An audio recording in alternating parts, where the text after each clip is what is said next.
All right, we can start the podcast with this thought. One day, it was high school, freshman junior year, and and I don't know how you would compare that to like when you go to school, like in England. I know the grade tiers are explained a little bit different, and I'm doing the mile. I'm in gym class and we're running the mile. I get done doing the mile, and there's a conversation about drinking water. Like, obviously, it's gonna come up, about drinking water. The coach, the gym teacher is like, everybody go get a drink of water, and then somebody starts telling this story about this kid in school practicing running laps around the gym, takes a sip of water and dies right after that. I don't know how it was explained or how exactly the story went.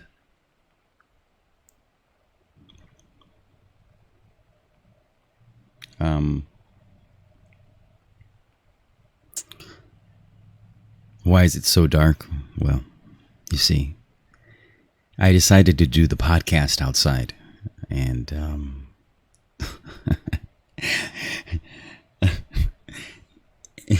so I just put the camera down on the street, and it's raining right now.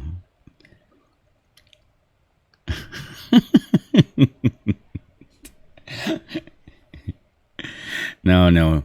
People that watch this past recording, they're going to be like, what? He's outside. He doesn't have equipment to be streaming outside. If he did, he needs to freaking go to the bar and start doing podcasts like out and about, man. Not in the middle of the street when it's raining.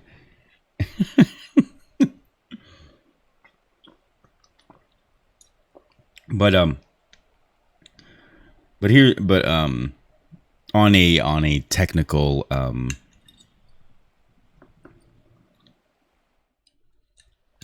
the only thing I don't like about this is that it's got a bad loop.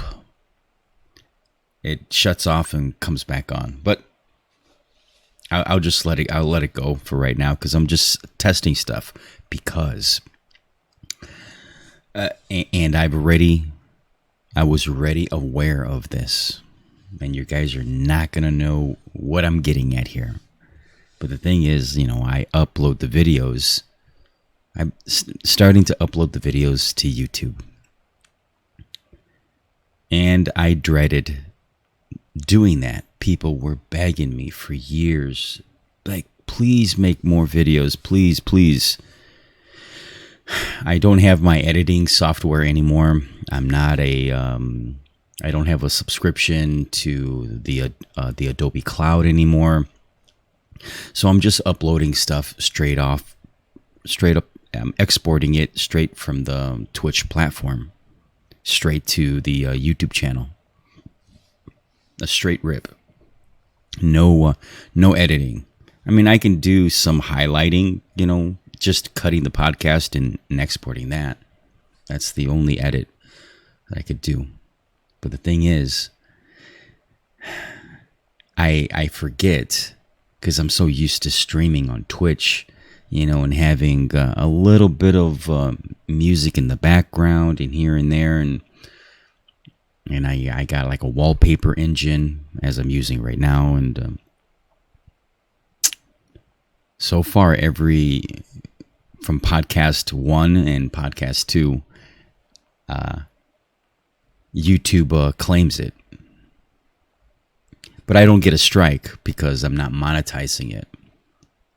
I didn't monetize them because I've been testing the waters. I've been seeing like what's gonna work and what's not gonna work. And unfortunately, yesterday's podcast, somebody wanted to watch a YouTube video about a wolf biting someone, and then the guy supposedly slapping the wolf. It intrigued me, and I went to watch the video. And as I was exporting it, I said, "Oh no!" I watched like a good portion of a YouTube video on the podcast. Easy strike. Easily claimed. Goodbye. So, if you guys want me to watch a video and all that, we can talk about it, but I'm gonna have to watch it off stream. That's just how it's gonna work, and it's how it has to be done from now on. If I'm gonna make any kind of like monetization work, because this podcast is hopefully going to make this channel grow, and it's got to generate some kind of support through YouTube or through Twitch viewers supporting with donating and asking questions and stuff like that. And that's how the plan is. The path of this idea is going. So, yeah, going back to that story about the kid drinking water and dying. I don't know the facts behind. I never. Well, see, back then, man, the internet. The internet was. I don't know if it was around, man. I didn't. I think beepers. If you guys can recall that, beepers, people wearing beepers, and people calling the beeper number to call somebody back. Such a weird technology, man. So unorthodox. So. I get it, man. You know, there wasn't portable phones were just outrageously expensive, but you could carry some kind of mechanism on your hip pocket, and you could get a little buzz. You know, hey, someone wants to call you, and you run to a payphone and call back. I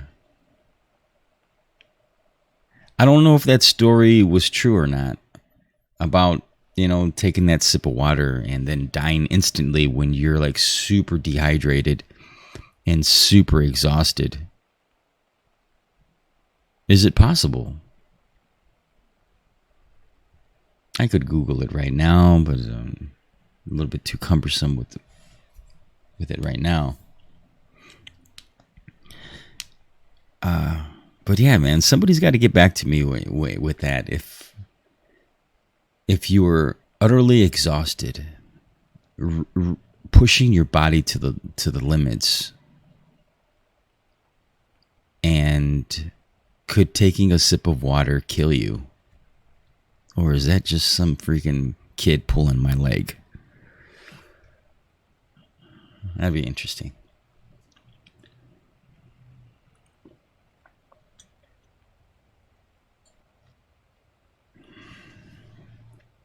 So,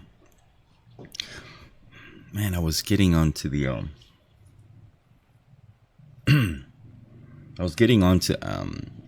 talking about the beepers. Boy, I tell you, man. So far, the no plan approach to what I'm going to talk about on the podcast have been working perfectly, I guess, for me. I don't know about you guys. But so I mentioned these beepers, right?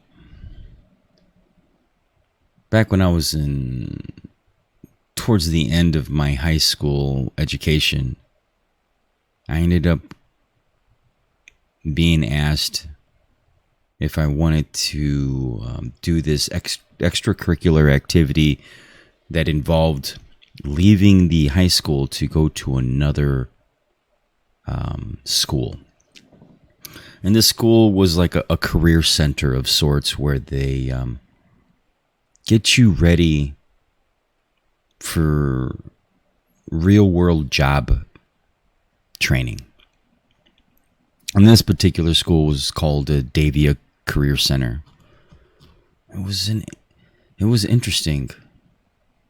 It was fun. I mean, I had a great time, but I learned, at that time in my drawings, my art was like on full throttle, man. Fifth gear.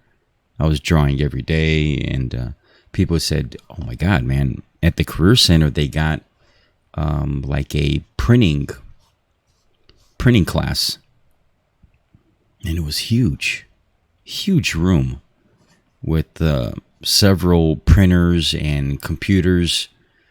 So you did a lot of graphic designs. In other words, it was the whole process of drawing, putting it on the computer, and then making a template with like a huge camera, burning it on a plate and taking the plate onto the printer, learning how to run the printer, putting the colors on, and printing it out on paper, or even screen printing it on a t-shirt. I ended up doing a piece for a local band.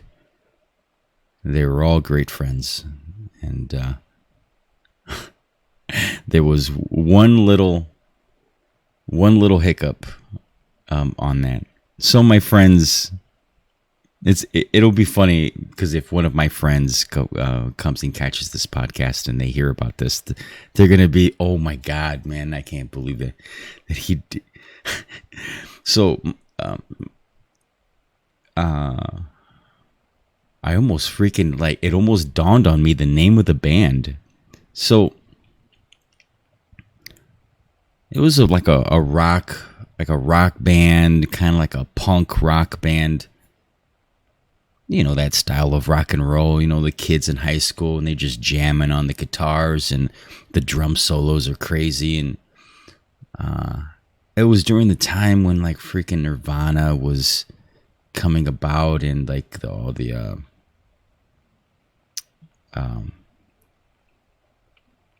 oh my God, I forgot the name of the state where like all these punk bands were like coming about.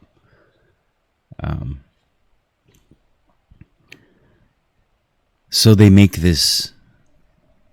They said, "Oh my God, Adam, you got to make us some t-shirts. Here's this drawing that we want on our record label or CD covers or tape cassettes and stuff like that." So they gave me this piece of artwork, and I hand it to my teacher, and of course he makes sure that there's no subliminal messages and no cuss words on it, and the image is proper, no innuendos, and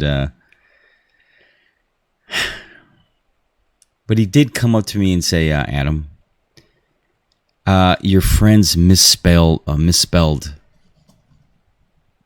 a lot of things in the art piece. We gotta correct this for them. We'll fix it. It's all right." So I said, "Oh, great." Well, my friends, what they didn't do is they didn't explain to me that was kind of like the trolley joke of the image. And it was a part of what their songs were about. So I made all of these corrections. I printed them out on t-shirts. They get the shirts, they look at them, and they're like, wait a minute. This is This is not what we gave you. And I'm like, what are you talking about? All of the text, all of the writing, all the stuff that we spelled out in the image, it's all wrong. And I'm like, oh, no. We spell checked it all and we corrected all of the words. And all of the band members just slapped their faces. They're like, no. They were supposed to be misspelled and mismatched and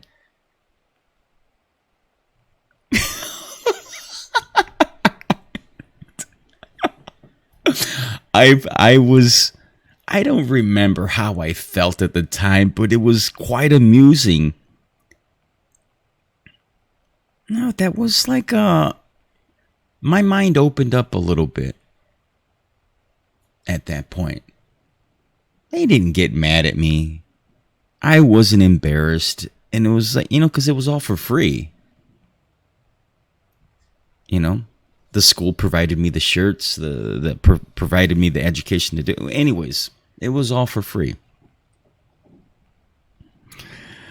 But now that I think about it all, it's just how ignorant back then. How ignorant I was. Teacher be teaching, man, right? The freaking teacher. If the teacher, but see, I was oblivious. I just took the artwork and I wasn't being nosy. I just took it and this is what my friends want. This is exactly what they gave me. Like all of the band members had agreed and said, here you go, Adam, put this on a shirt for us. And I simply said, easy, done. But then my teacher grabs it and goes, oops, misspell. And me being gullible and me wanting to do the right thing. And I said, oh, okay, yeah, okay, we'll fix the spelling.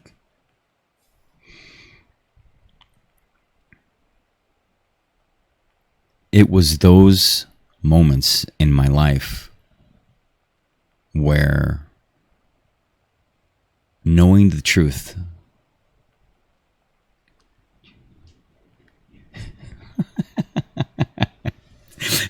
well, oh my gosh, man. But it was experiences like that slowly started teaching me about what is truth, what's really going on. Those experiences were the times where I started telling myself, start asking questions. Start asking questions about everything.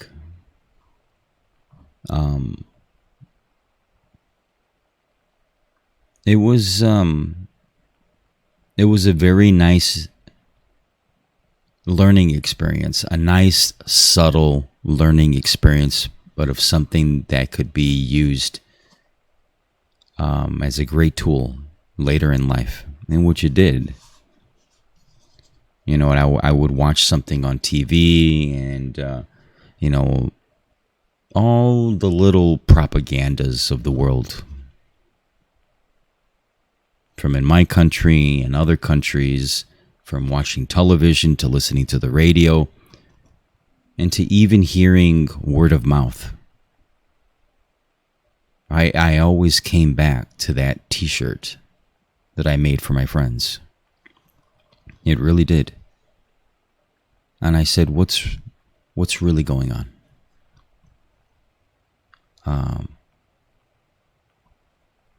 If I was clever enough back then, which I was, but now it wasn't enough. I didn't have the experience yet.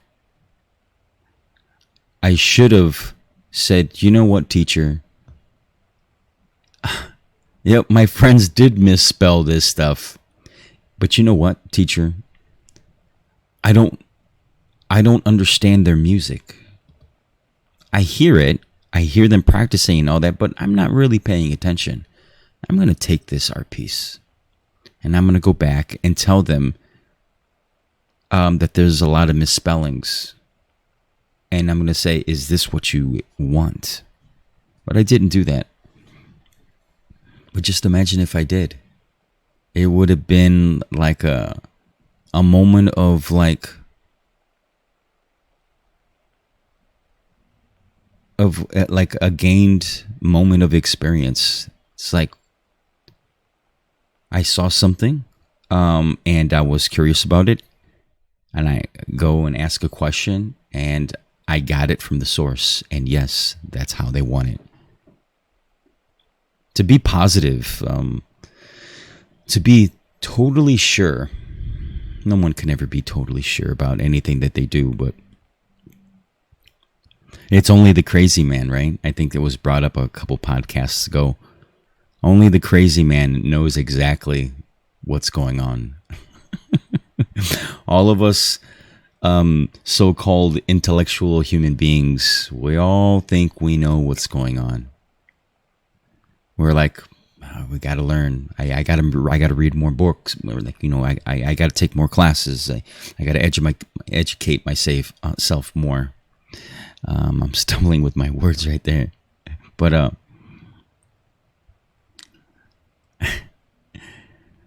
that is one of the downfalls about being an intellectual human being. It never ends. It never ends, and you'll never reach the end. Even if you had the capacity to learn everything from every human that ever existed on the planet, you could absorb all the knowledge, all the experiences.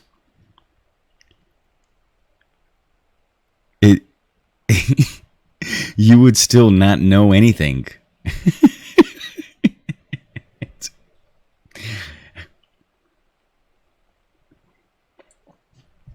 What's that question?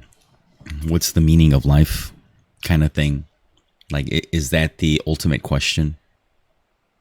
And how very few words it is to say the ultimate question.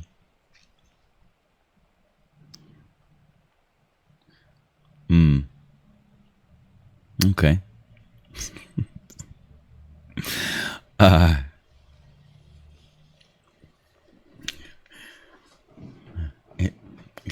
Yeah. It's kind of like video games, I guess. Hikari, Hikari's mentioning. Oh well, yeah. You guys can, if you guys are watching on the podcast, via YouTube. Of course, it's going to be on YouTube. But if you're visually watching the podcast, how it's being compared to like video games. Some genres of video games, it never ends. Man, video games. The love-hate relationship and how it was like with music, with rock and roll and heavy metal. I remember growing up and I was obsessed with listening to not just rock and roll, but rock and roll wasn't enough, man. You want to say Rick rolled? But anyways, man. So growing up in the 80s, being aware of great music, learning about music in the 80s, it felt like the golden age of like rock and roll, because metal, like hardcore, like speed metal, death metal, punk metal, and all these different genres of rock and roll started coming out of nowhere, and the culture behind the music was evolving with all the emos and shoot, I can. Yeah, I mean, there's a few of them, but I never really got into that. But I knew that there were people who just strictly and only would listen to such versions of rock and roll. And they were hardcore, very religious about such music. And would never step out of the boundaries of, to even have their ears even come close to listening to anything other than that.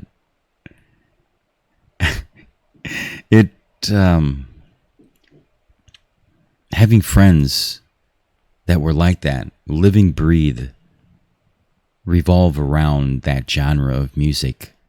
When you're a little kid, you know, and you're in the beginning years of, you know, your education, that's all you would talk about with your friends. And so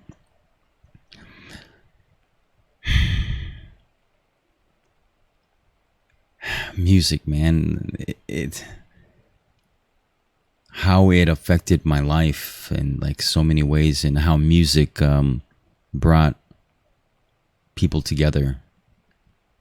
The house parties. It's going great, Bolo. And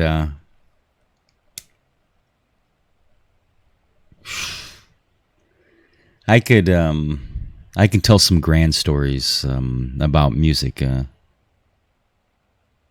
So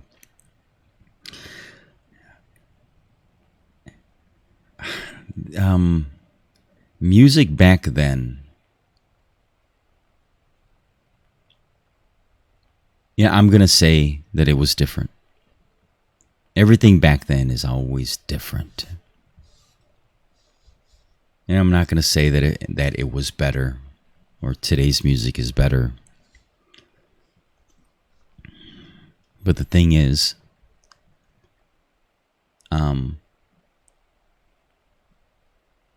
how you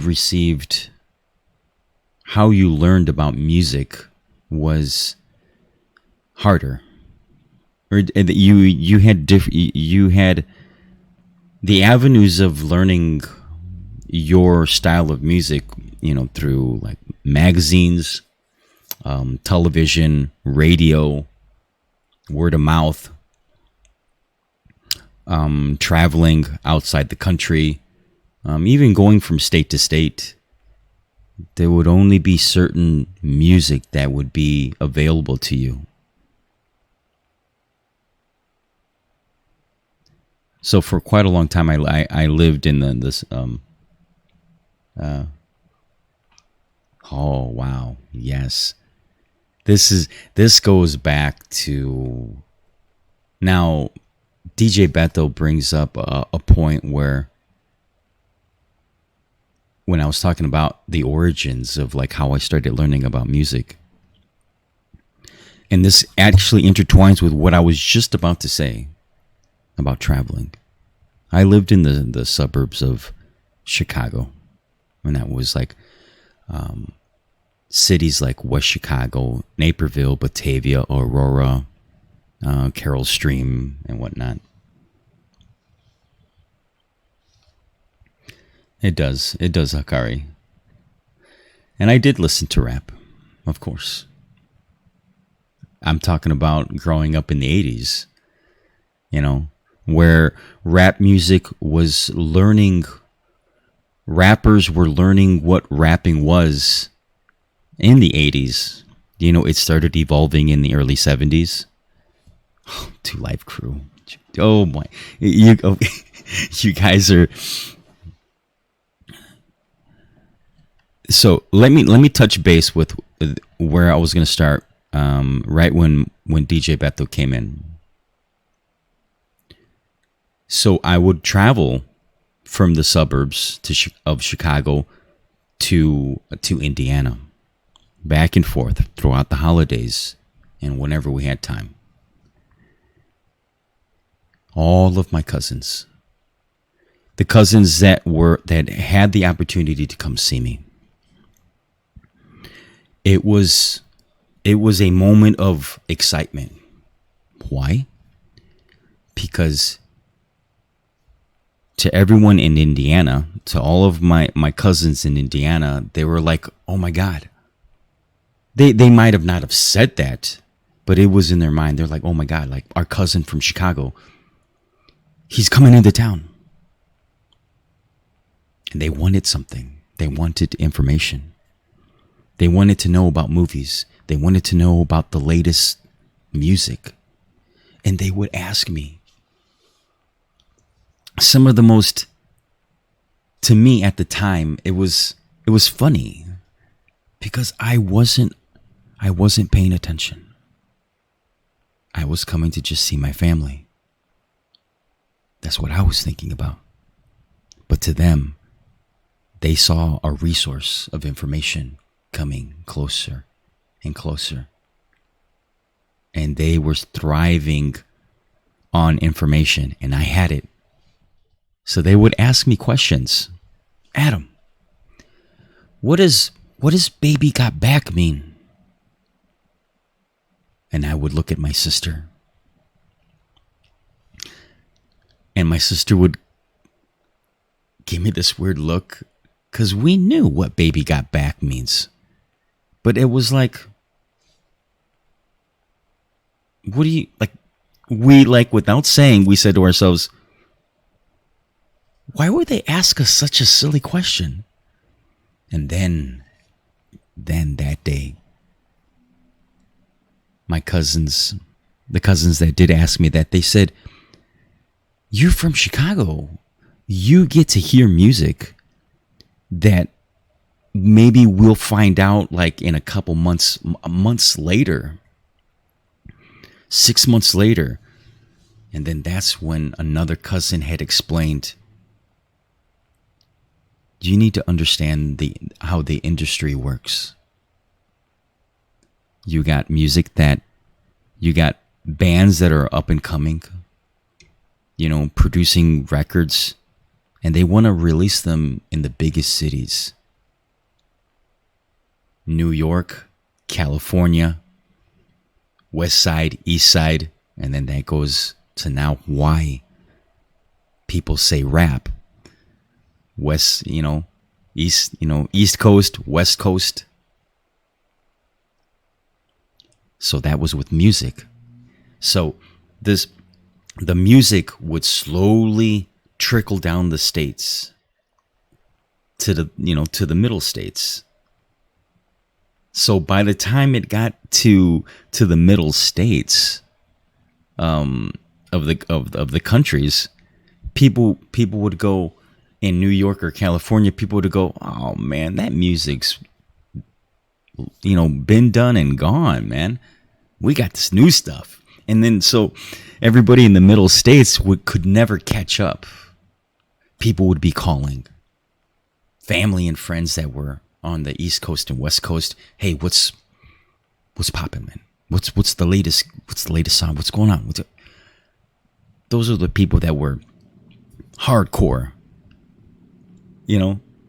But for my cousins, they had this great opportunity to get the source, to get it from me,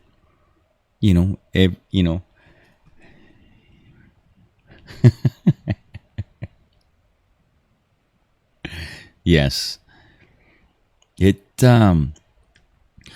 The information that I received in Chicago was normal, but to my cousins, when I got there, it was like a gold mine of information.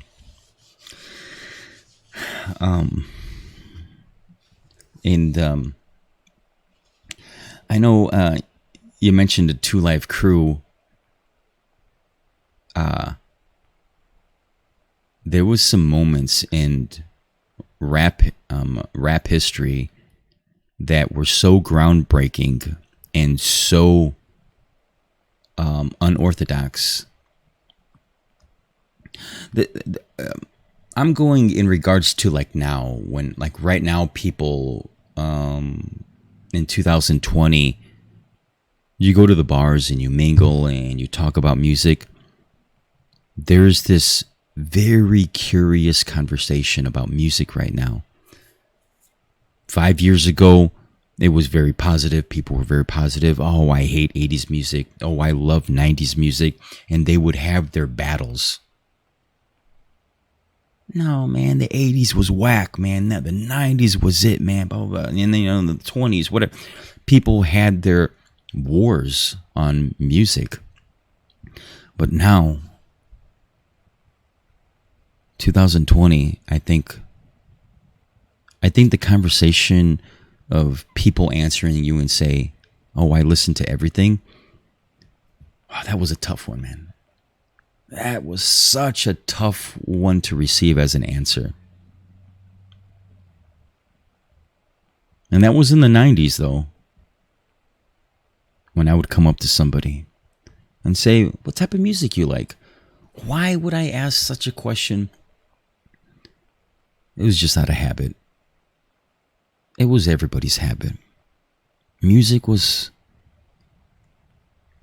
magic.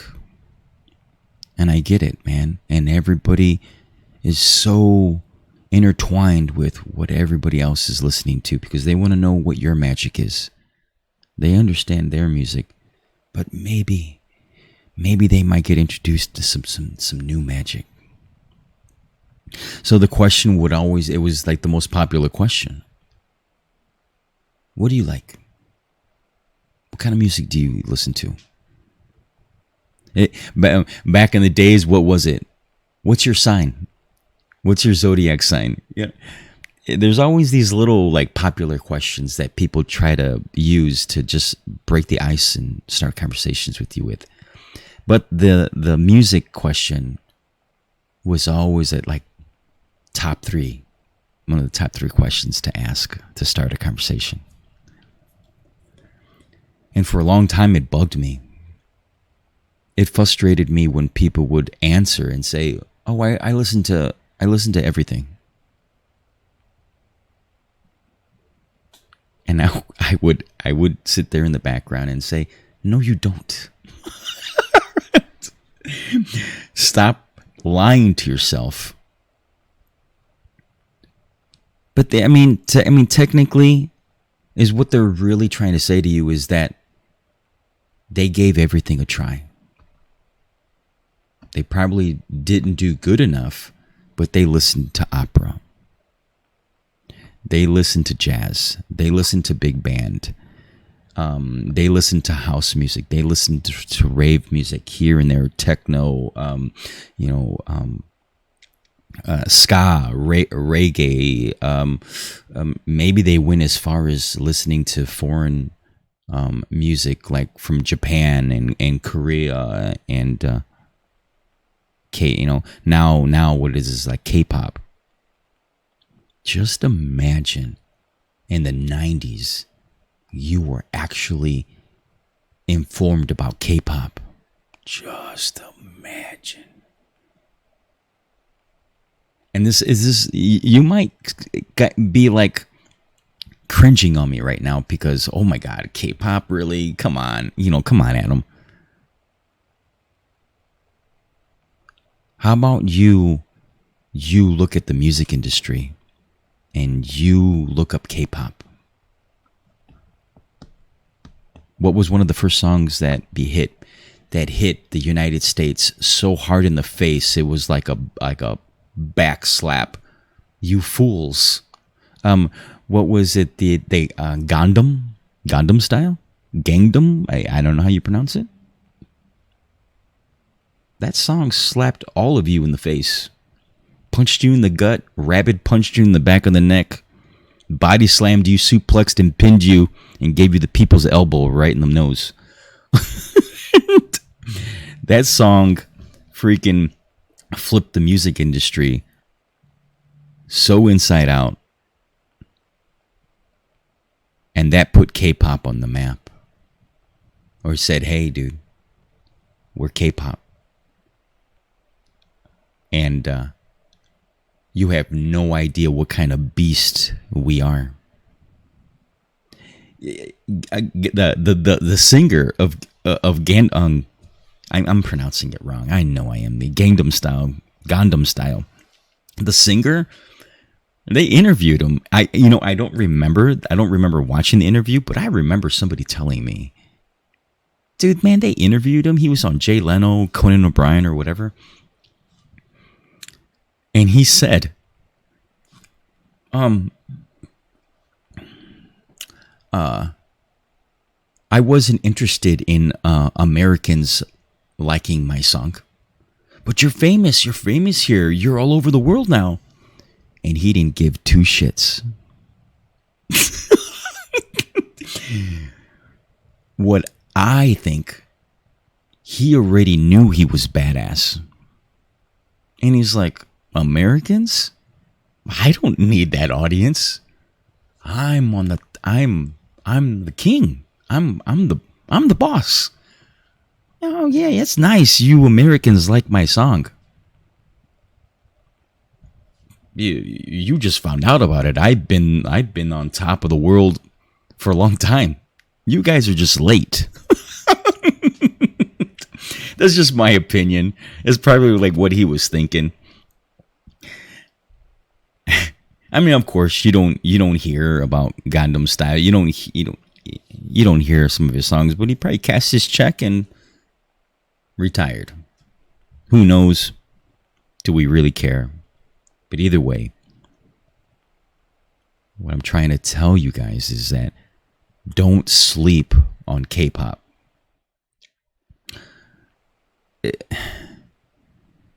I think Americans are shoot, even with Justin Bieber, there's so much hate and animosity in the United States when it comes to music. You have to be successful in a certain way for Americans to give you a certain tier of respect. That's the way Americans are. Just let them be. In Spanish, they usually say just déjalos. Just that's how it is in America. In England, they have their own little ways. And Australia, same. Canada. You know how they treat their love of music. That's natural. Just coexist with it, understand it. And sometimes when I stream video games, I'll play some K-pop, or I'll even watch some streamers playing an MMO game, a nice chill game, and they got some K-pop in the background. Little by little, man. The new generation of kids, they're listening to that K-pop, man. And by the time you know it, every radio station is going to be playing K-pop.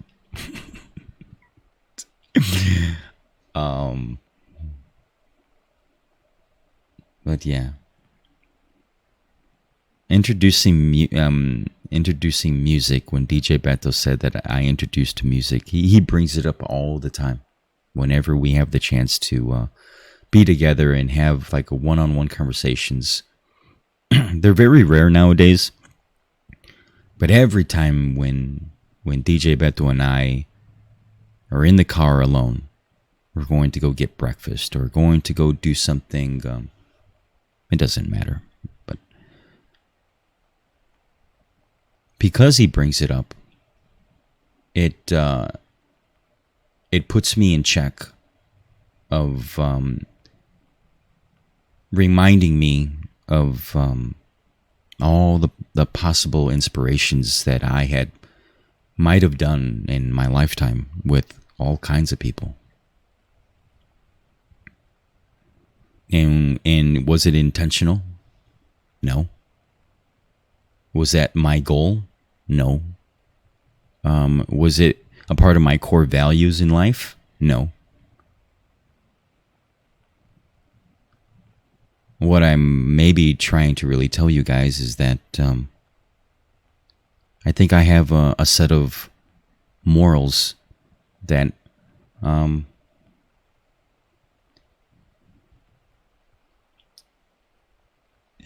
upload my life experience in the cloud. Um, it's funny that you say that because DJ Bethel was trying to get my podcasts on iTunes and all of the other. Yeah. I'm trying, man. You know, this posting this stuff on YouTube is just a little baby step of. But then DJ Bethel wants.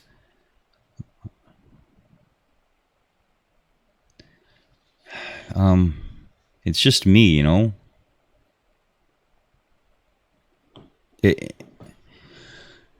Demon, if I post the stories of my real life, they're pretty intense. And I've been holding back on telling those stories. I said to myself, well, let me wait till I really start getting the ball rolling and I start getting like a couple hundred viewers and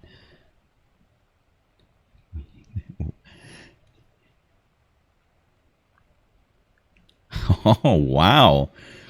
Now I see where Demon is where Demon's getting at.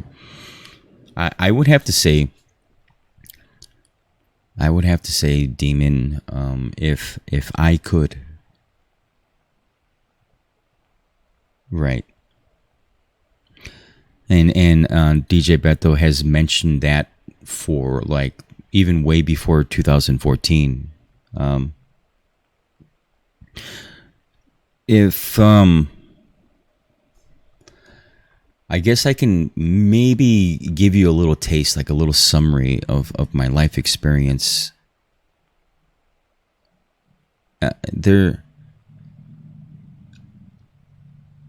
It's just a coincidence. Maybe I can say that it's just a coincidence. Because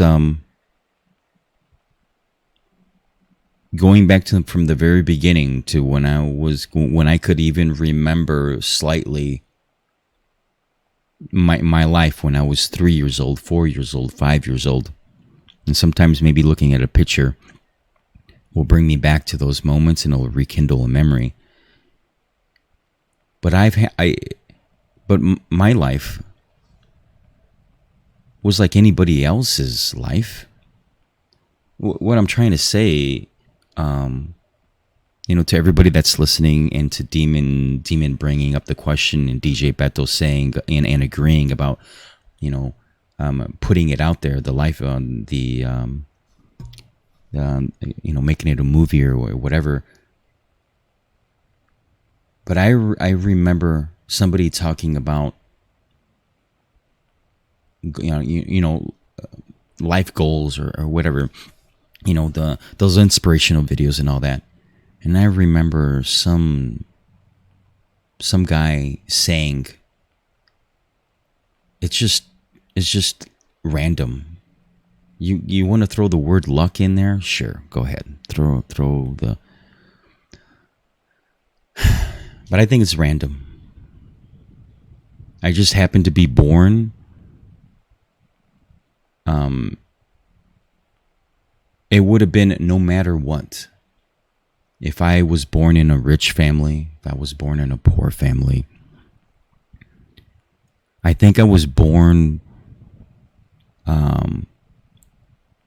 with the means of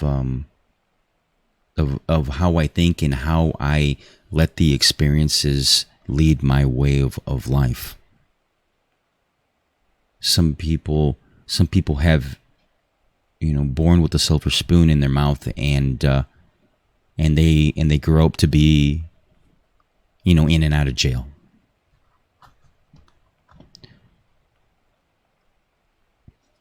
But I guess the only thing I can tell you is that when I do explain the life stories or write it down in a book,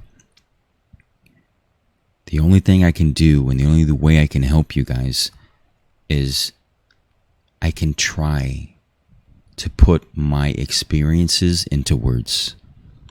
Because right now, it's a lot of emotions. And sometimes even the greatest, like, writers, I mean, Shakespeare came close. The greatest human alive to ever put the human experience on paper. You know, you could even say the author,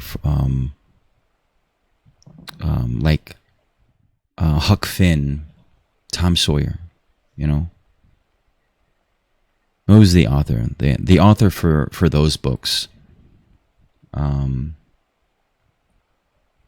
I forgot the name of the author, but even then, he would write his books and he would tell his stories, and he would revise, do so many revisions on every word, every sentence, every paragraph. And why do I remember this stuff? Because I think I was born with this awareness of, this keen awareness of how and why, like, this understanding on, like, what makes things click. Of course, like, I can watch, like, DJ Beto, or, you know, or somebody, like, build a computer every second of the day, every moment of the day, and I still won't know how to build a computer. But when it comes to the human psyche, when it comes to body language, when it comes to the experience of the mundane life, my brain is like shooting on all 6 cylinders. I can be walking with anybody, and if somebody just stopped me and just said, "What are you thinking right now?" It's a little tough. Like, I would think I would bore people, because they're not going to be the mundane, like, questions.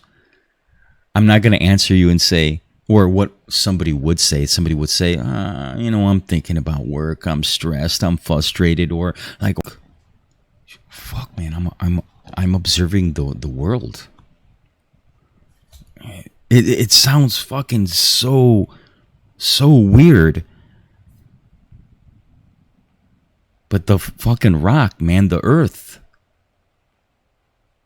it's alive, man. And I'm walking on it, you know? And it's moving thousands of miles an hour around the universe. And there's a fucking sun fucking spinning and passing by every night and day. Fucking doing this. You know, and I'm walking into, you know, my job, looking at the building and people walking around. And I'm in, like, an utter amazement. I'm like, fuck, man. Humans fucking building and fucking can send their voices through freaking ham radios and CB radios, and we can produce music, and that's what I...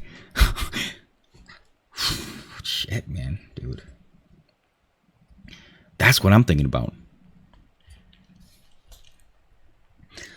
I'm not thinking about, you know, me sending a text to my friend or my wife or girlfriend, and me saying, like, oh, okay, and then they're bitching and upset because they sent me a huge text message, and I did just a simple reply saying okay or a thumbs up, and then now they're mad. That's not what I'm thinking about. Yeah, you know, I go through those types of experiences, you know, and I hear people tell me those experiences. But for me, I just say, okay. And I listen, and I pay attention, and I understand. But if you want to know where my mind is and what I'm giving a damn about, Ever since I was a little kid, I'm just waking up and just being like aware of everything around me. If I get when it comes to just family and friends, somebody getting a hold of me, my phone buzzes, and it's family reaching out to me. My brain explodes with like what, when, where, and why.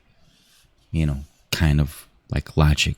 My brain is racing because I live a simple life. I eat, go to work. I just make sure the essentials are taken care of, and I don't go above and beyond that. So when somebody reaches out to me,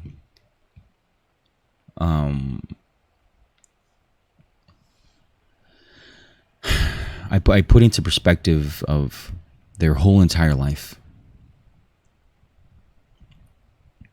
I stop focusing on me, and I'm looking at it, and I read who it is, and then I start remembering all my experiences with them, and I start understanding their life.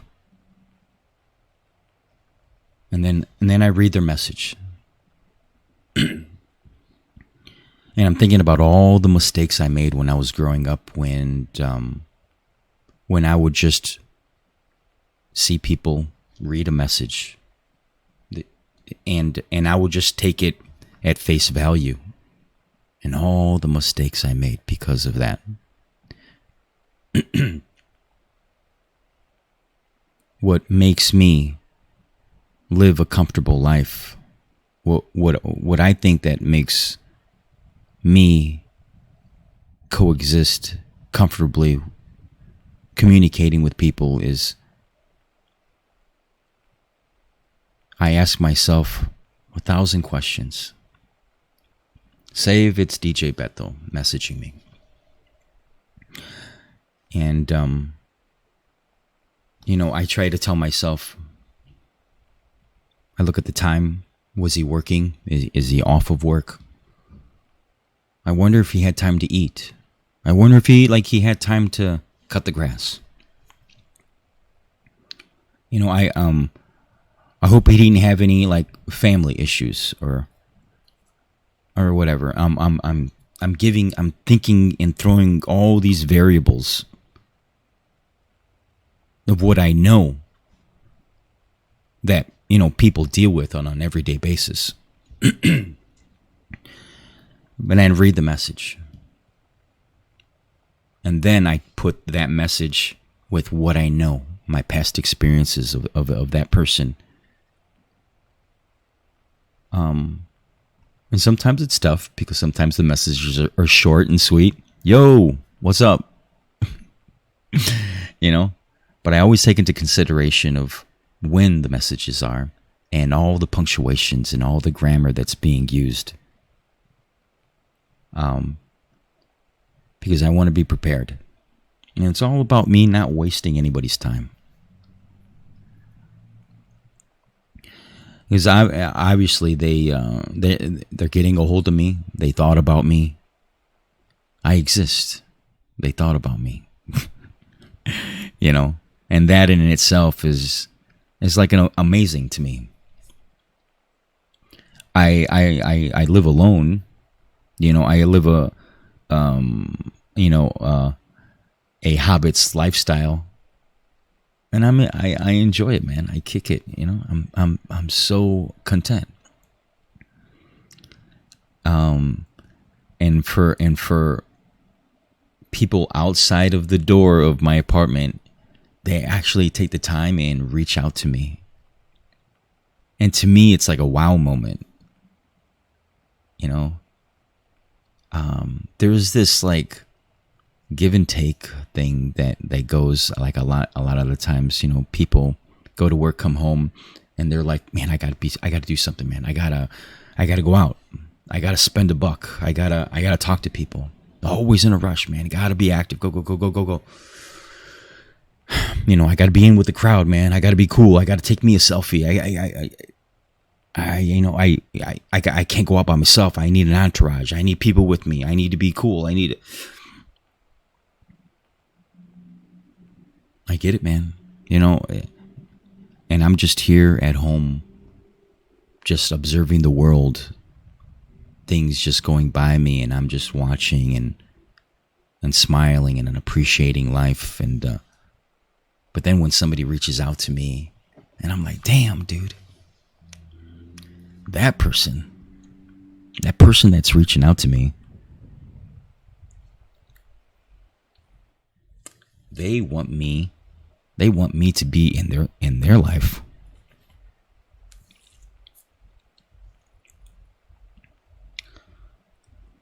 So those are to me, those are just like, it's like an adventure. I guess people that know me, or been around me for a long time, I have this growing sense of like calmness, and people are not yet comfortable with it. I'll get into somebody's car. Most people will get into your car and they start telling you their problems. Oh man, I gotta tell you some fucking crazy ass shit, man, about this, and telling about drama, telling about this, or they want to tell you about the fucking coolest movie they saw, and then you gotta watch it, and and if you don't like this song, oh man, you're an idiot, and blah, blah, this. Always expressing about themselves. Me, and you gotta hear it. I'm in your car, and I'm gonna chew your ear off, and I got things going. Me. That's fine. That's fucking normal. There's nothing wrong with you. But the reason why I'm explaining this is because a lot of people are always asking, what's Adam thinking? And as the podcast goes, Adam speaks. I'll get into the car, man, and I'll just chill, man. People will start asking me questions. Hey, man, you okay? And it makes me sad. I don't get like totally sad, but it's a sad because I understand that it's hard for them to know what's going on in my head. And I don't want to sit there and explain every time I get into somebody's car or I hang out with people. I don't do what everybody, I'm not doing what the norm is. I'll sit at the bar and just chill, man. And everybody else doing all the natural things that they do. Talking and gabbing and laughing but I'm in utter awe most of the time when I step out of the house, when I get into your car, when I go to a bar, when I go to a restaurant.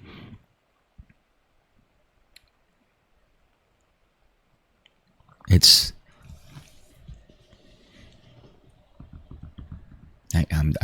when I have these dramatic pauses, I'm trying to figure out the best word to help you understand. I'll get off of work 7, like maybe on a Monday. These days, like on a Monday, like I work. Well, anyways, I won't get into that. But I'm out and about like 7 o'clock in the morning. Nobody's around. I go into downtown. I go to a breakfast joint, and they're just starting to bring out the chairs, and you see the street workers, the downtown street workers watering the plants, sweeping the sidewalks, getting ready for the hustle and bustle of what downtown is like. But I'm there early. I'm walking and nobody's around. At least like civilians, patrons, people wanting to spend money or whatever. And like I'm just walking really slow because it's like it's like an experience of calmness, just like looking at everything, looking at people, like working, and all the care and the courtesy of making sure that things are clean and placed right and proper.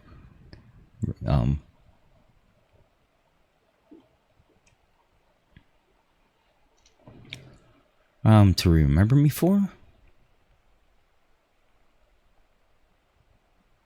That's a pretty cool question.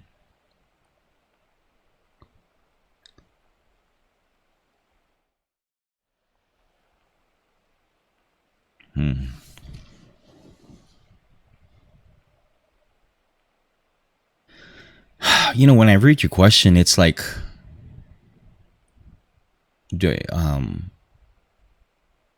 are people like wanting to, like I'm some kind of teacher, or and they're gonna remember a lesson?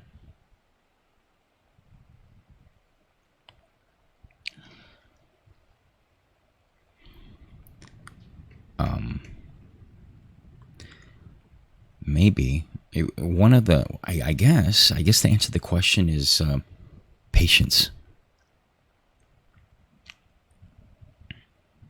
Maybe patience.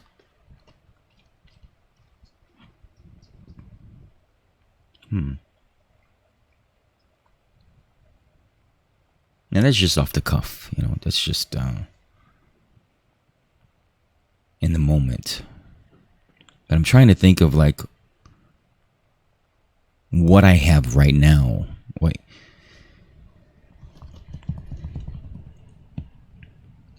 What I have an abundance of right now, and it is like gold to me,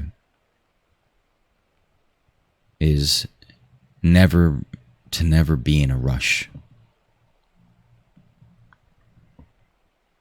By me never being in, I like, and it's on purpose. I think a lot of my day-to-day actions is always because I'm rushing. This is interesting. I'm always rushing to be patient. I never let anything force me to be rushed. So therefore, I go to sleep earlier. I eat breakfast earlier. I try to stream earlier. Because I don't want to be in a panic. Because when you're in a panic, you lose your sense of control. You lose your sense of being the best you can be. But with that kind of lifestyle,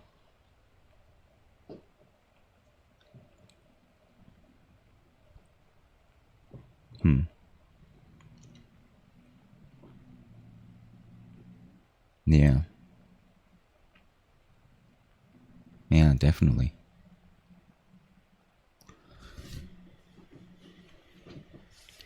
When here's a cool thing. I had a chance to stay with DJ Bethel for a moment, like maybe a good solid year. So here's like what I'm getting at with the cool part. In regards to my past, I have this awful thing of saying that I don't know what it's like to have parents. Such an awful thing to know and feel that you have. But when I had the chance to stay with DJ Bethel,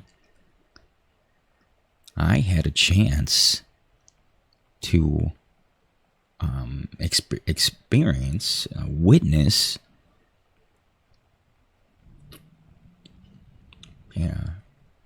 witness all like what that's like. Not just by reading a book or watching a movie, or but see what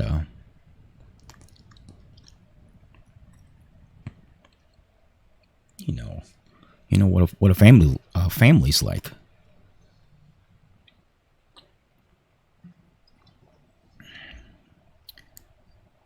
So one second. My water's getting warm. Believe it or not, my water. I'm gonna grab me a colder water.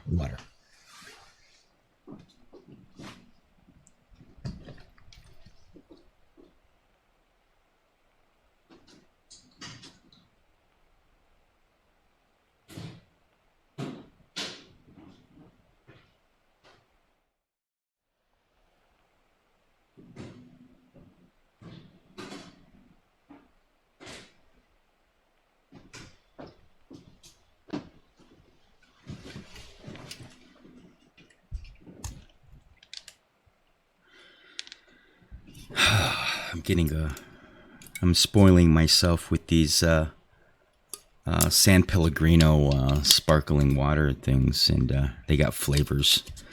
And I like it that they keep them in these. They protect the lids, so no germs get on them. Supposedly, no germs. Half of the time, germs save your life. in a weird way, but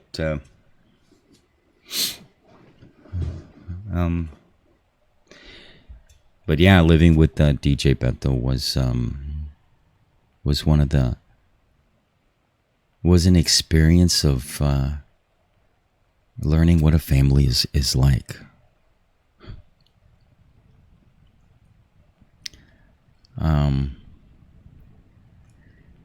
And it was hard. It was hard to be involved because I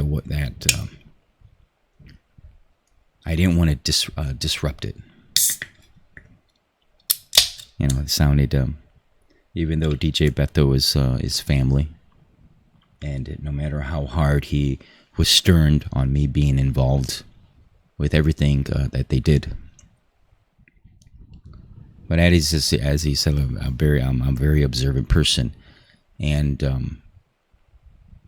my respect goes above and beyond, like letting people have their space. Let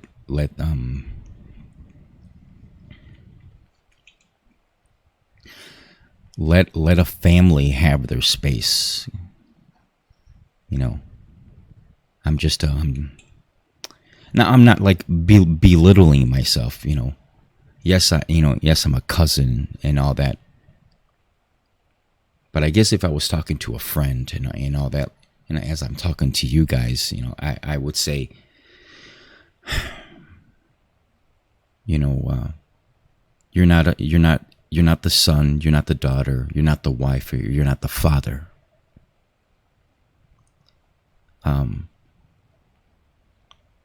They let you stay at their house, and you need to let them have their space. You constantly being involved in everything and all that. There's love and there's like family camaraderie and all that, but you need to pay your respects and let the father come home and kick his shoes off and see his wife and hug his kids. And I'm not going to be like rushing down and disrupt that kind of experience, because I'm disrupting great memories. You know,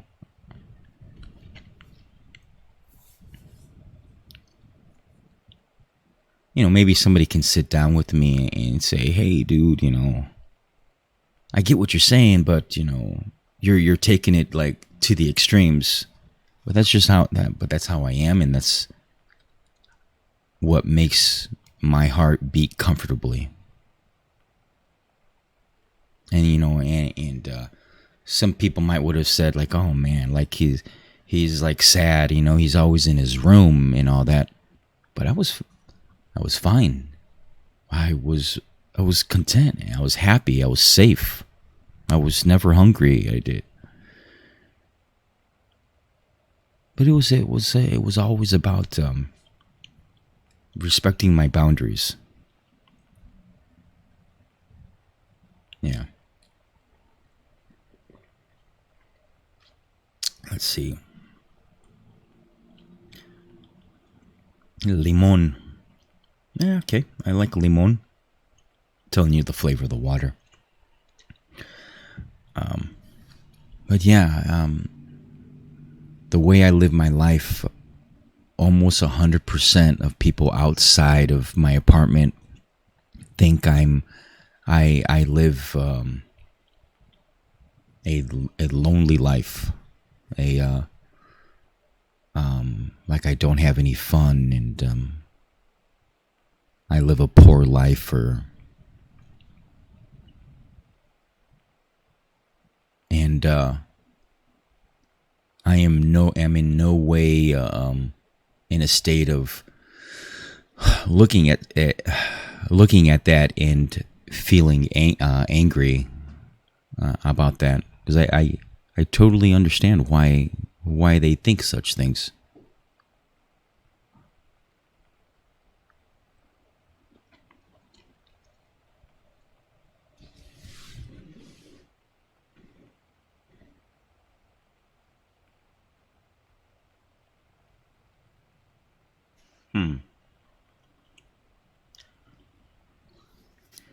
Let me read that one. Let me read that one a little bit more carefully.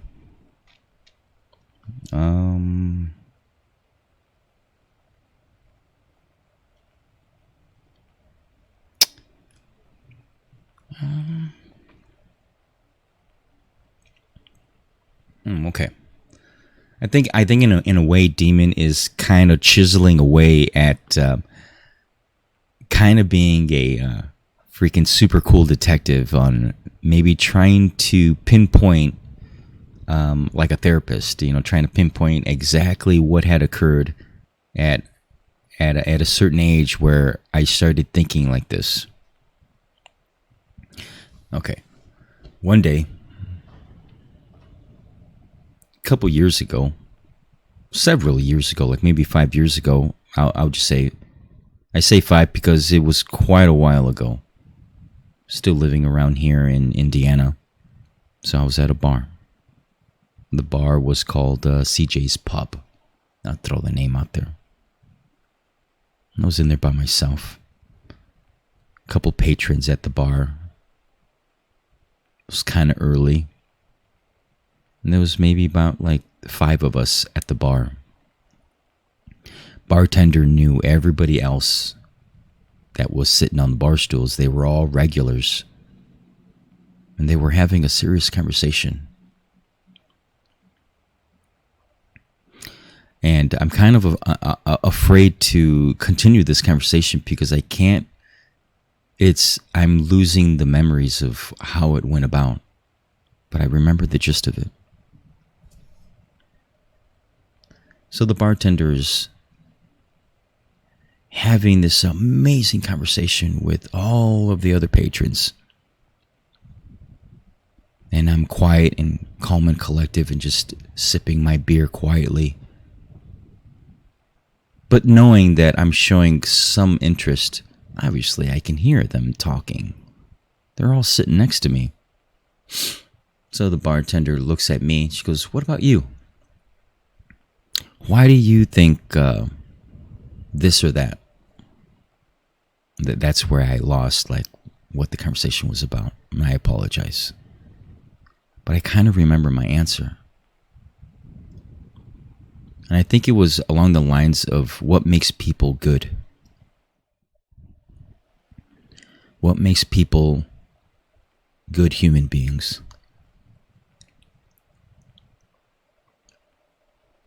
So I took a drink, and I looked at her in the eyes, and I said, "Well, you have to bear down and realize that sometimes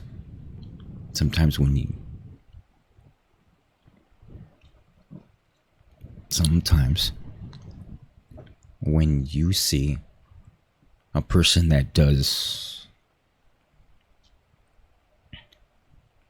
I'm like trying to I'm looking for like proper words. Sometimes when you see a human being go above and beyond and do amazing, like selfless actions,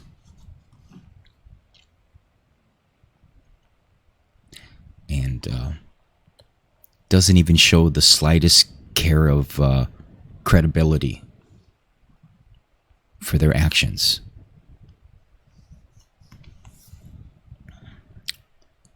And the reason why they're like that, why they're a good human being, and they don't desire any credibility for their actions, is because they suffered. They fell down. At some point in their life, they fell. And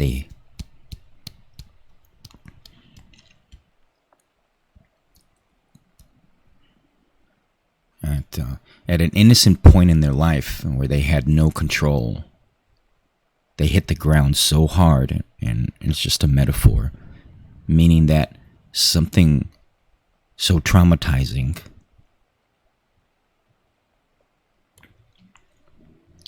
that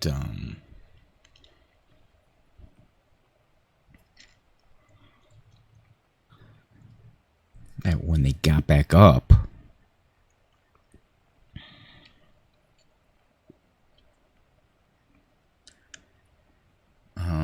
it's like they don't want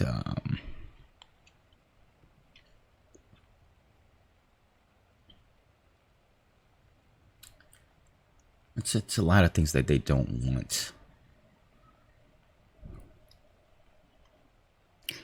They don't want anybody else to go through that. You know? Or trying to help people be aware of what could happen. You know, it's kind of like just being the one over the shoulder and saying, hey, do what you do. But I'm going to do this. I'm going to do this for you. But don't, most of the time they don't explain. But the people that have fallen and gotten back up, and they're like, I got to help that guy. I got to help that girl. Because little do they know, they keep on doing that, they're going to fall. But they might not get back up. I got back up. But it's tough because falling is an amazing learning experience. Sometimes I stop because I learned a great lesson. And I'm happy. And then by me like helping people, sometimes I feel like I'm taking something away from them. And I'm just being like just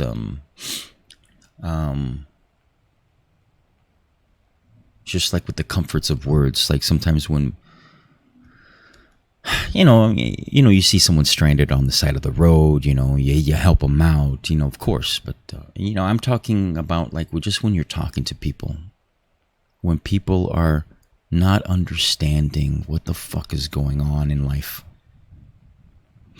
I'm talking about Do I let them try to figure it out? Do I let them suffer and have them wait and see if they figure it out on their own? Because when they do figure it out on their own, they're going to be so amazing. They're going to be such an amazing person. Or do I help them? Do I show them help them understand why things are happening the way they are?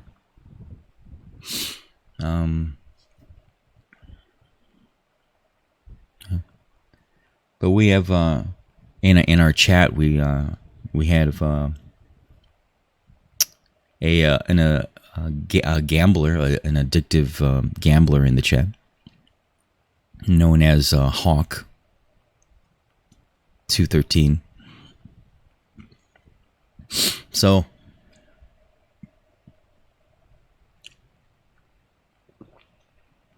how we doing on the podcast here? Only 33 minutes, huh? In the span of 33 minutes, probably had some amazing conversations.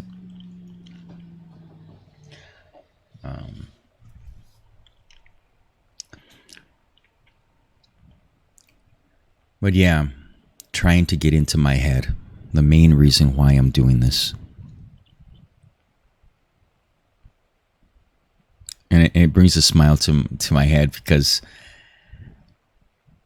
I only had the first time I heard somebody say, I want to know what's inside your head, was from a kid from high school. It was a close friend. I lived with him and his mom for a while. Matter of fact, like I ran away from home one day, and I stayed with him. And I do remember one time, my friend, even then, my friend knew. He looked at me and he said, "Dude, man, if I could just read your mind.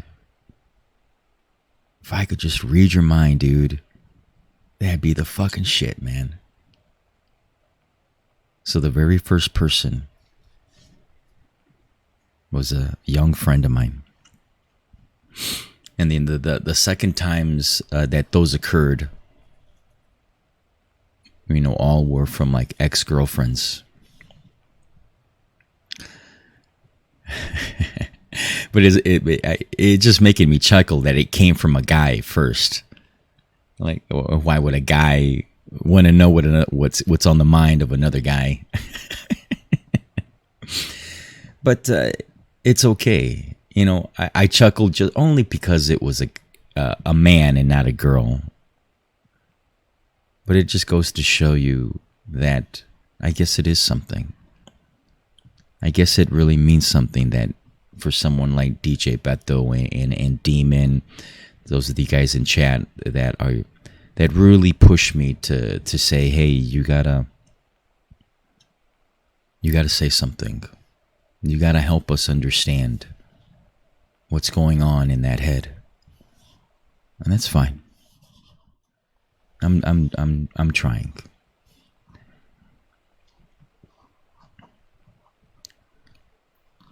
Yeah, so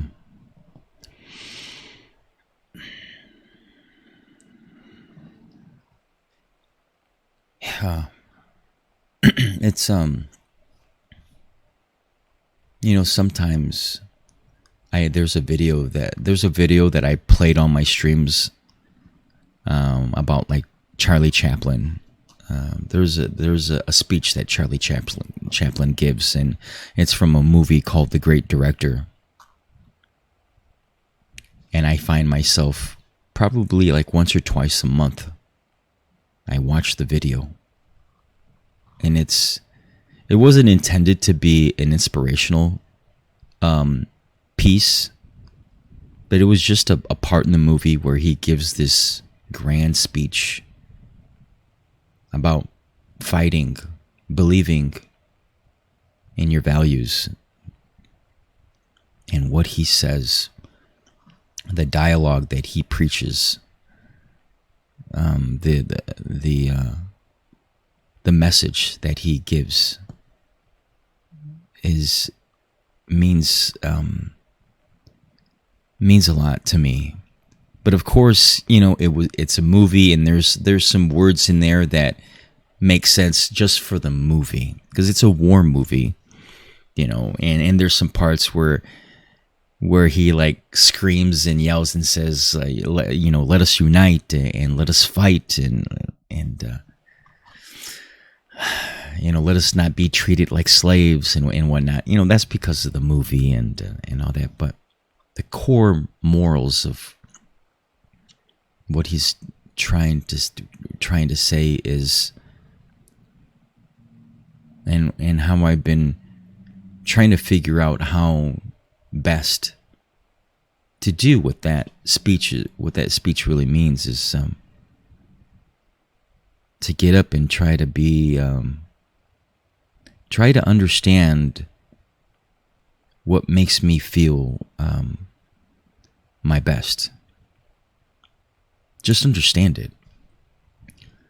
I'm not trying to say I thrive to be my best, because I'll be lying to myself. I'll be lying to you, lying to the whole world. I'm thriving to be my best. I'm human. I wake up. Sometimes, and I feel like being an asshole. I wake up sometimes, and I feel like loving everybody that I see in front of me. I'm human. I'm gonna have good days and bad days. But if I try to trick myself into say I'm going to be the best I can be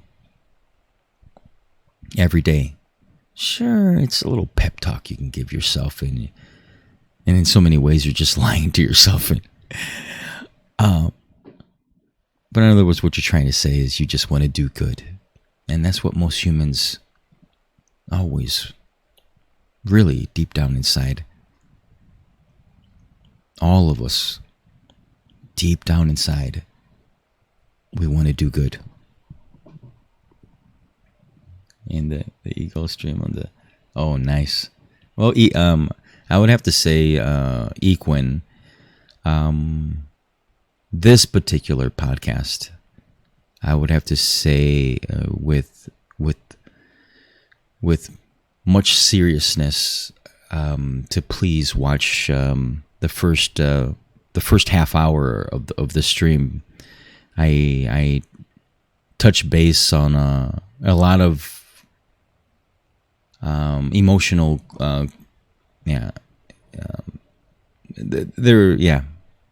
watch the first 30 minutes of the podcast when all this is done, because it's going to be kind of hard for me to go back and summarize all the stuff that we talked about.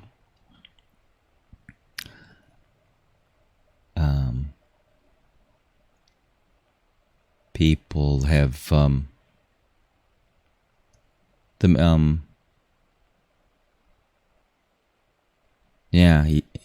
man, I feel sad. I feel sad now that can you give me a small list of what you, okay, I'll try for Equin. Equin's a good friend.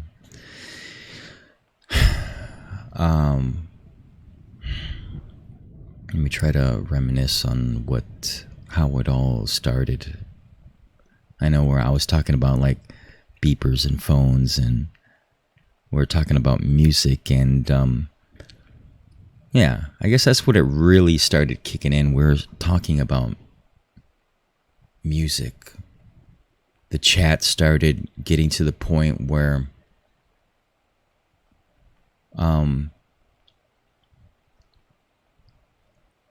they started telling me, because of Adam, I know this, and because of Adam, I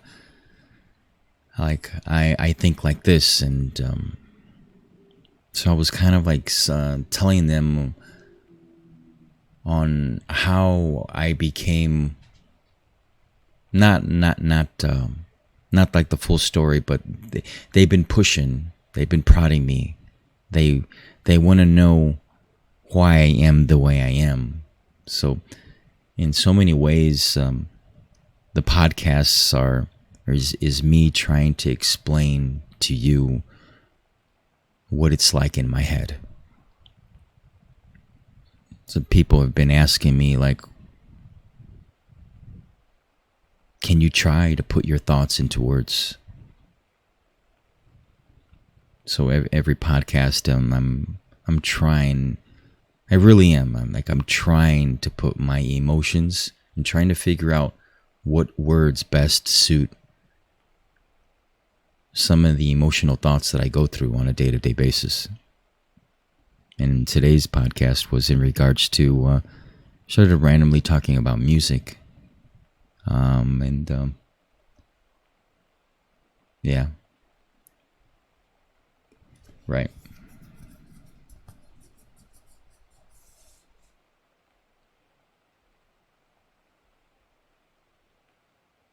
Yeah, we definitely have.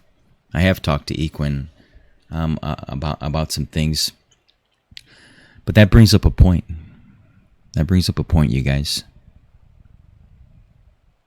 There's this magical moment that I have right now in regards to this podcast. That it just dawned on me right now, and this is like maybe a somewhat of a thank you, because DJ Beto and a few others have a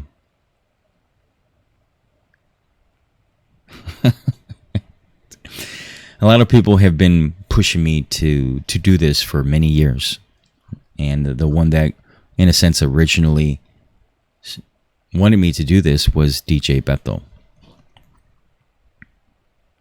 So the magical thing that I have right now, that it just dawned on me right now, is that I can talk to DJ Beto on the phone. I've talked to Equin on Discord for many hours. But there's something about the podcast that is different. When I talk to you guys, when I talk to some of the most amazing and beautiful people in my life, and we interchange, we interact with each other, we bounce back and forth on the conversations, is great. It's needed. It's happened, and I've gained from it and all that. But there's one thing that I have in the podcast. I'm talking. It's a little bit of like, me kind of thing. But of course, you have the choice to sit and listen. And you have the great opportunity to come and go as you please. And I can keep on talking, and I can actually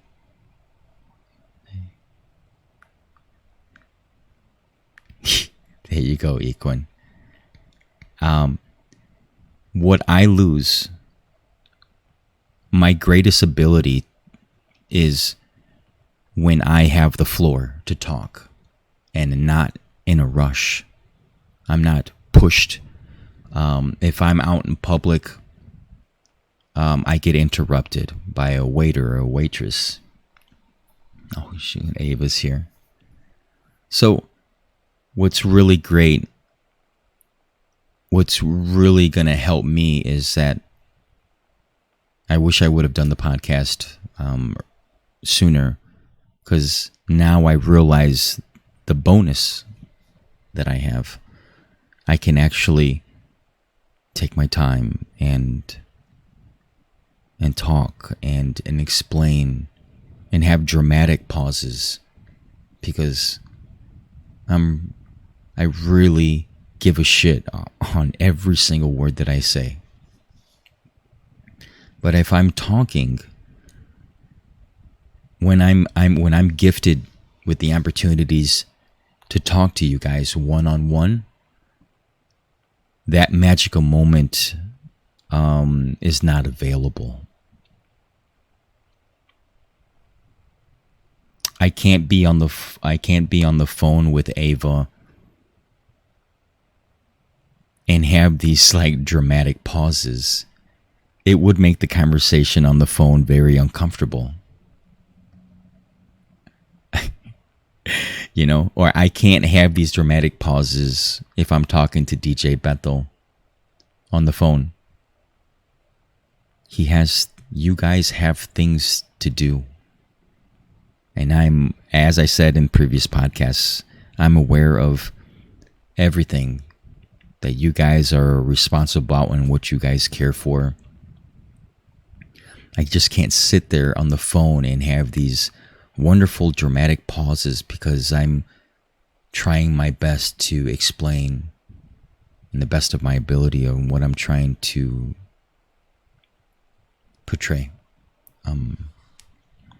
But in a podcast, I can do that. Not only that, but you can pause the video when it's on YouTube and pause it and go about your lives and do all the great, important, loving things that you guys do, and then just come back and hit play again and continue the conversation. But you can't do that on Discord, and you can't do that through like via a phone call. So yeah, I'm happy that I'm doing this now, and I'm happy that you guys are finally able to sit back and just finally have me just talk with no interruptions, and I know you guys want me to have guests. Some people said like, man, who's going to be your first guest? And I've had my first guest. That was just pure luck.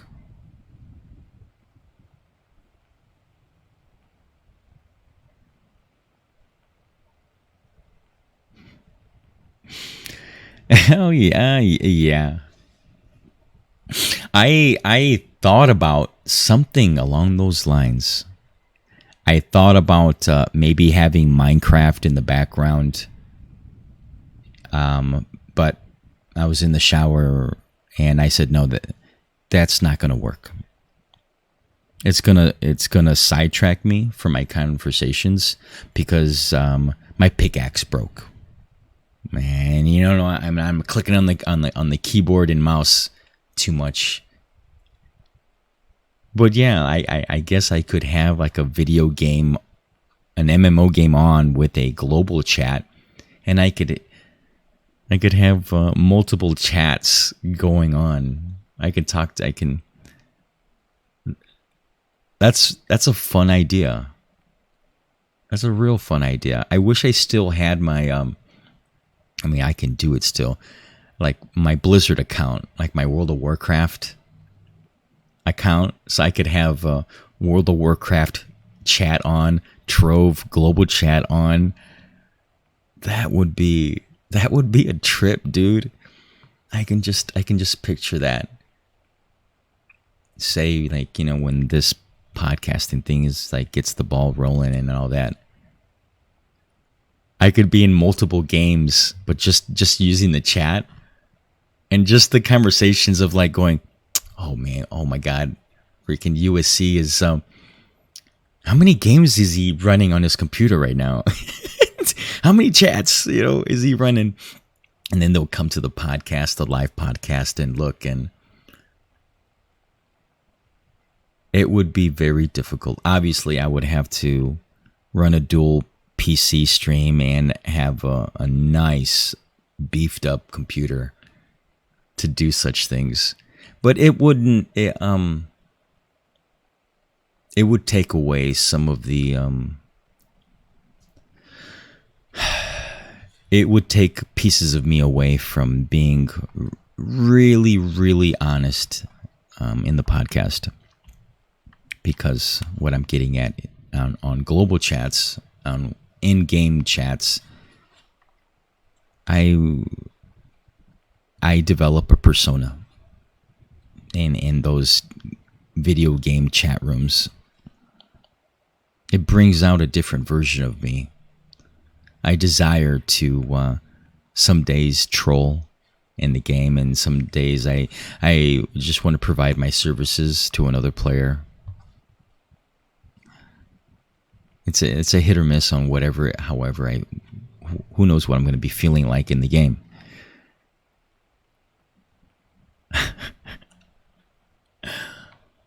The reason why I'm really liking that idea is because I just wanna chat with people. Maybe I just wanna know. I just want to let people know that there's somebody out there that is just willing to just sit back and talk with you. Stranger, friend, loved one, family member, whatever. Now I'm thinking about like people just like gathering up in the Discord, and little by little, one by one, people just coming into the Amber Room, then the name of the chat room in the Discord. You know, just coming in to say hi and saying hello to the stream, and maybe asking one or two questions, and being some kind of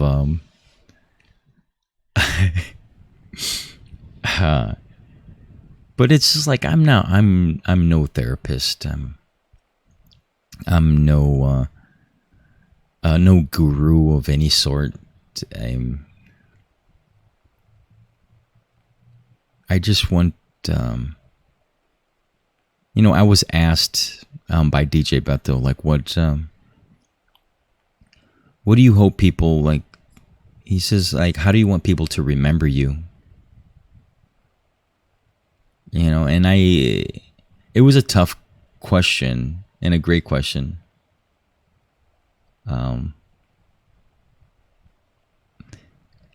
But it was like patience that I had answered the question with patience. I want people to remember about patience. But what is this question that Equin is asking?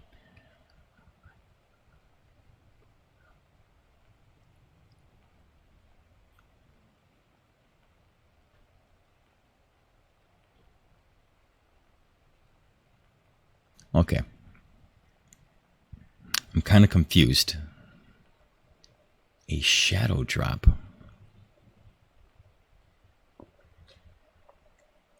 So, for those of you that are watching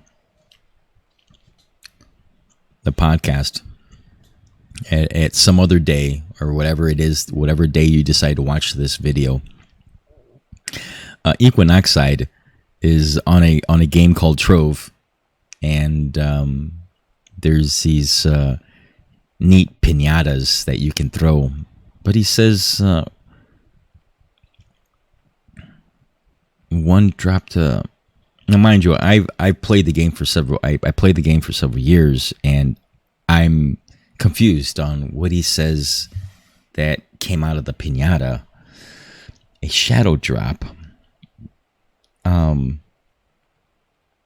So mostly when you strike a piñata with your character in this particular game. Black Dragon 743 Chiridex 1, thoughts on artificial intelligence? Elon Musk said AI is the future. Okay. Okay. So Black Dragon donated some bits, was it? Was it via bits? Okay. So throw in a question, and that goes without saying, because I know the information is down below. But if you want to change the subject, you can just throw in some support, and I'll be happy to discuss whatever the topic is. So, artificial intelligence is the question.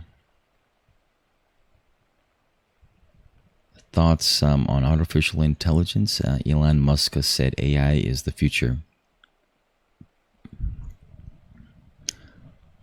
My first thoughts is everybody gets scared because of all the movies and all the books that we've all read. But that's how we are as humans, right? What do humans do all the time? You know, what's the biggest thing that excites us? You know, the drama, the bad news. The news thrives on bad news. So when we hear about something up and coming, you know, the first thing we do is, as humans, is we bash it like barbarians. You know, if we don't understand it, we break it.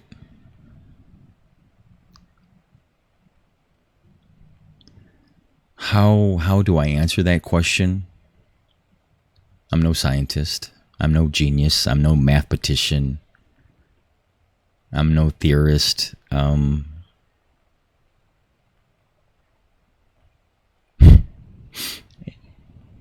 I can see AI helping so many people. So many AI, like I can see myself with an AI, like right now, helping me run my stream.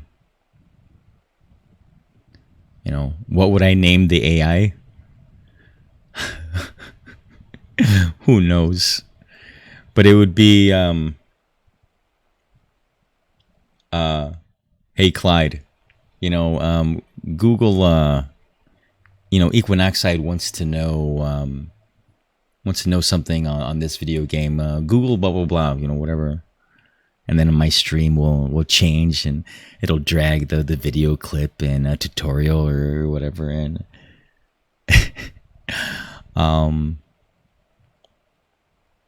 but in all honesty, AI, what I want AI to become, because right now, with this pandemic that's been going on, there's a lot of anger. Hello. Would you like to have a roll in the hay? Black Dragon 743 Cheeridex 1 do it. It's fun. Elon also said we will need to insert chips on our Brian to stop them from taking control.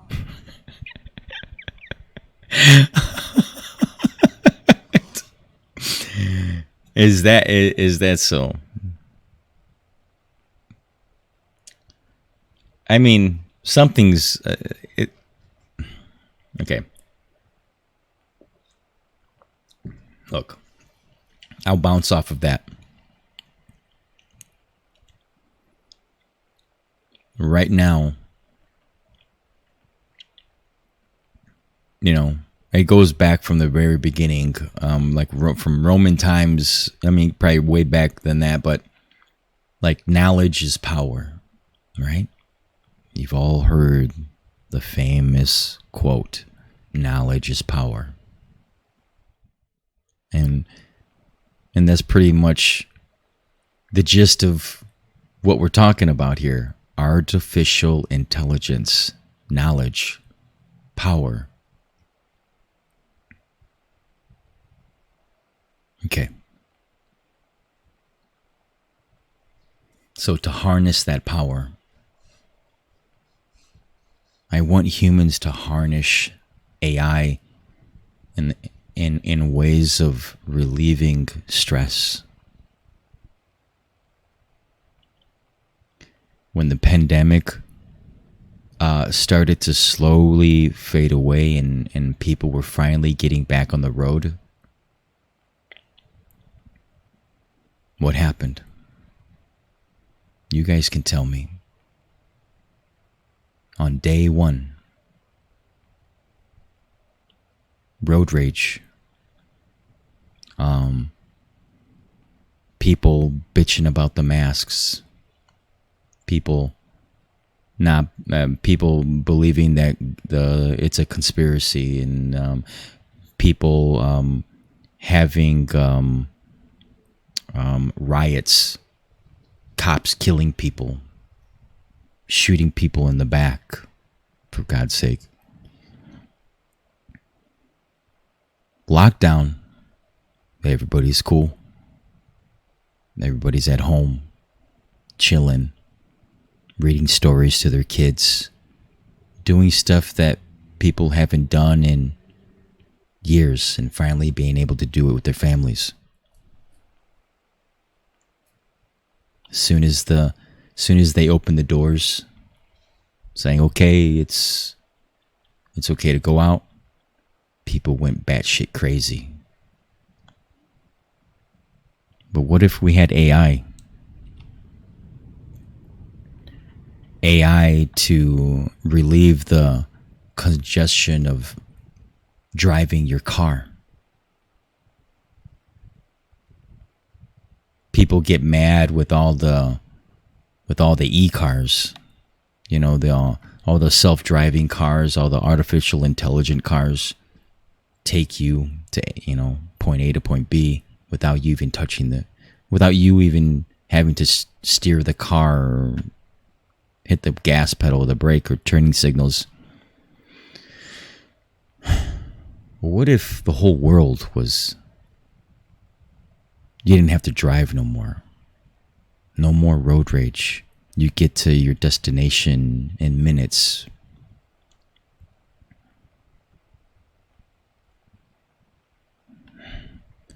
It's just, I want AI to relieve stress. Because humans right now trying to deal with individual pieces of technology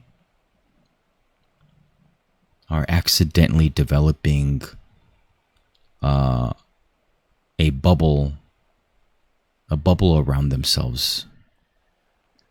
Individually, every single human is in their own little bubble with their pieces of freaking space boxes. Just they're walking, you know. But if somebody interrupts you, while you're talking to your AI, your small little AI space box,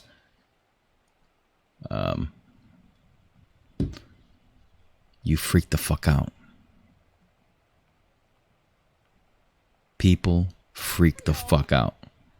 Would you like to have a roll in the hay? Equinox 1 to Cheer, 1 do it. It's Nobody. fun. Who is UST going to vote for this upcoming election? Right now, nobody.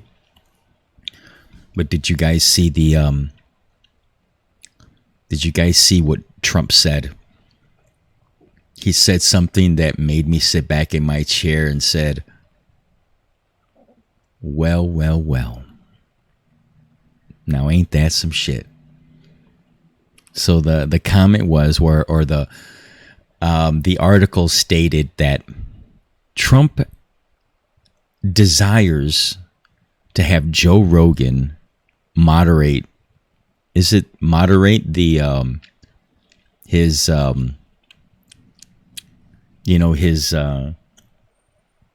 that whole deal with they discuss, they battle word for word on their political means of you saw that the debate. Thank you, EQ. I saw that article and I said, I fucking want that. Fuck yeah, dude. Let's fucking get crazy.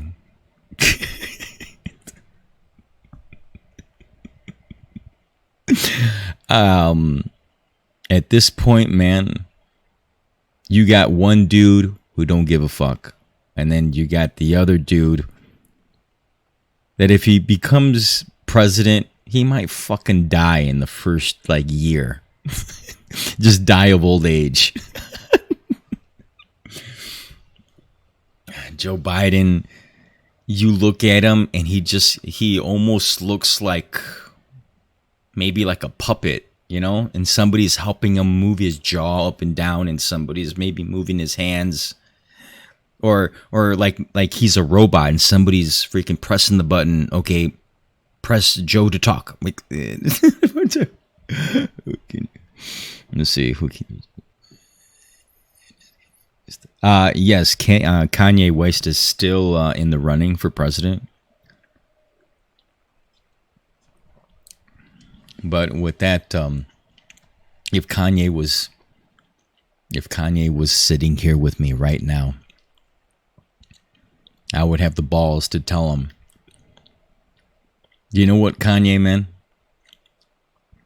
You stood by your word. You did it, you motherfucker. You said that you're going to be running for president. But to be honest, dude, you got the money and you got the pull, you got the clout to do it. And holy shit, dude.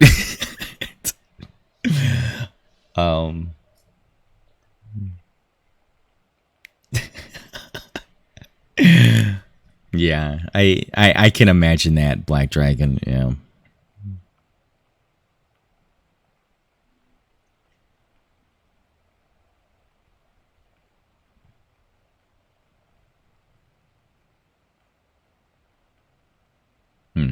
Okay, I'll read it out loud for the viewers, for the past viewers that watch this podcast at a later time. So, Equin says, "This is what I see: one person who is constantly finding reasons not to elect the other, while they have zero reasons to elect themselves, and the other trying to give excuses to elect themselves, but is having a hard to getting evidence."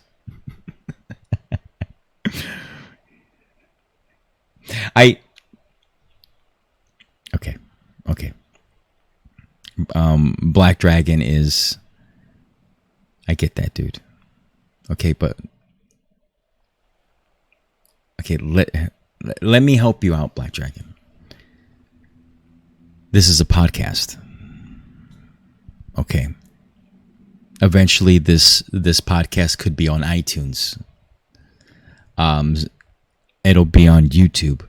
And sometimes, since it's a podcast, people will just play the video, have the podcast running as they go about doing their mundane things, maybe driving. They could be listening to on their phone while they're commuting to work and all that. They're not watching the video. They could be washing the dishes. They could be taking care of their kids. Black Dragon, I am very, very aware of everything. I hate to say it, but I've been streaming for a long time. I've been a viewer of streams for a very long time. I know what I want as a viewer, and I know what I want as a streamer. But right now, it's just a podcast, and it's just me. I'm all by myself with a very cheap computer, and 2 TVs for computers, no monitors, a broken mouse. I'm just doing my best, man. I don't have anybody helping me. I don't have anybody making pictures perfectly the right size to post on Instagram or thumbnails, and I just want people to just be chill, man. But Black Dragon is one of my moderators and is always looking to make this show, make this stream the best that it can be. But sometimes I want you guys to just chill back, man. Go get something to eat. Go get a drink. Talk amongst all the other viewers in the chat, man. Just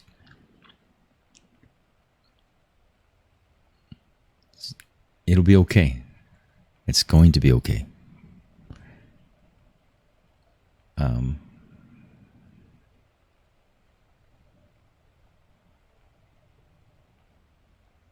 So, um,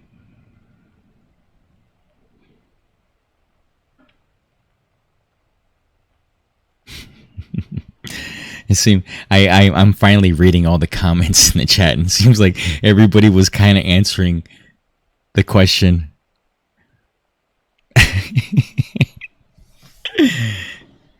So, but if you're kind of wondering why it's just the background of the video, I have like a street and it's raining and you can hear the rain drops and all that.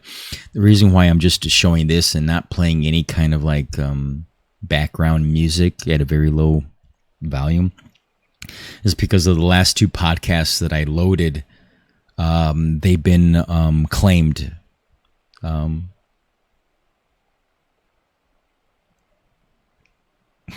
No shit.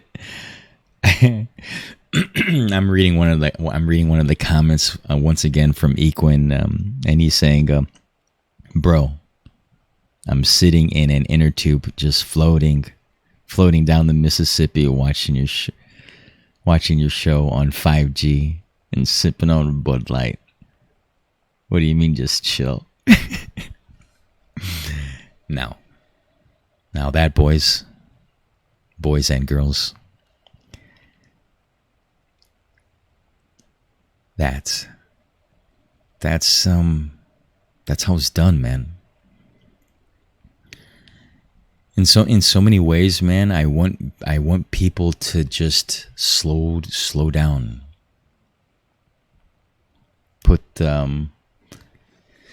I want people to freaking, like, when you're leaving the house, say you're going to leave the house tonight. You open the door to leave your house, and if you're by yourself, I'm not saying for you to try this and all that, but this is, I'm telling you, like, maybe like what I do. Well, I know I do this. I open up the door nice and calmly. I make sure it's locked, and I'm telling you step by step. I shut the door very calmly. Everything very calm. Shut the door. And I just stop at the patio. And you know, I live on the second floor, so there's a little bit of a patio there, and I stop. And I get adjusted to my surroundings, not because freaking some ninja's gonna sneak up and freaking backstab me or something, but just stop. Listen. Smell the air. Enjoy it, man. If it's raining, cloudy, windy, snowing, whatever, man, just, dude, it's fucking nice. Everything else you do in life, it's in a state of panic. You go to work, rush. You got to do your fucking work. You can't talk to people. You know, you got to punch in, you got to punch out, you got to take a break. Go. The kids are crying. The kids are hungry. Got to go to the dentist. Rush. But I know you guys have those days where you step out of the house and there's no time limit. The schedule's open. When you get those days, just fucking stop. Maybe do a pit stop. You're driving. You know, charge the headphones. I gotta get like backup headphones. No, I gotta get new headphones. Mainly, their headphones are losing their luster. So, but that just means that I've been streaming for long enough for them to lose their charge. So. Okay, I'm not giving enough information on what to do here. So, let's say, what's an everyday thing that people usually do? Would you like to have a roll in the hay? Black Dragon 743 Cheer Dex 1 do it. It's fun. Is it hard for a Belgian to get a visa for US? Is that what they call it these days? Yes. They call it a visa. To be straight up, I don't fucking know. I never had to apply for a visa, but all I know is that they're strict, and you better follow the rules. If you only have so much time to be in the country, you better do it, because if you want to come back, you better be in good standings. I know that.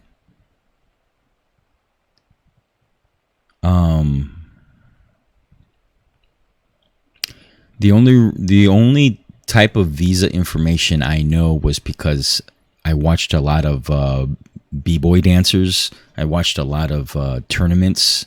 In regards to like Battle of the Year, the one that's held out in like Germany, a lot of people from all over the world would come, and sometimes when they were getting interviewed, or sometimes during the show, I would hear conversations, and a lot of the dancers were always talking about like, oh man, I wish I could stay longer, but like my visa is gonna run out, like I gotta go, I'll see you next year, and this or that or whatever. I don't know how much it cost. I don't know the options. But I tell you what, though, it would be exciting. It would be exciting, man. You know, maybe it's probably because like I don't travel, so that would be like an adventure. Because I think like when you get a visa, meaning like you only have like maybe you're applying for a visa to stay like for a full year. Like I don't know. Once again, I don't know. But I do know that Black Dragon has been asking questions like that to come to the United States. So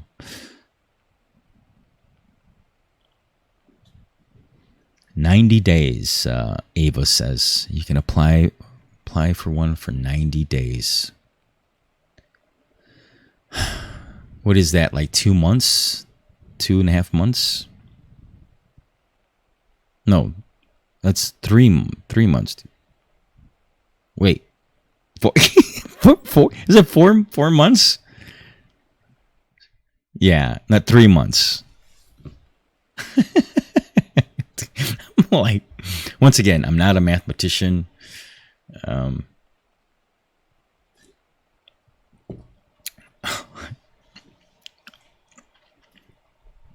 Yeah, 3 months.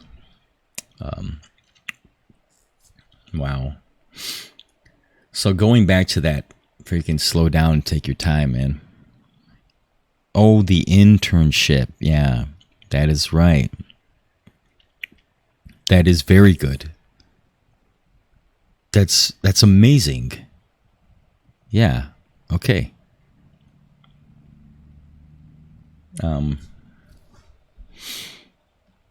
So his internship, 65 days, plenty of time. But what I do when I go out and take my time, obviously I don't get in the car, because once you get in the car, you accidentally, without thought, you put yourself in this little bubble of security.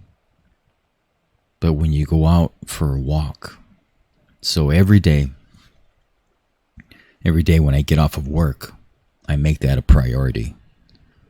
I get home, park the car, and since I live in downtown, all of the essential necessities that I desire are just a couple footsteps away from me. So I go and I take advantage of that, and I go park the car. Some days I have to jump in the shower for those heavy days at work and make myself look decent. So but once I take care of that, I step out of the house. I take my time, constantly reminding myself, dude, chill out, man, slow down. you know. Even though I don't have like a great lawn like around my apartment and all that, but I just look, man.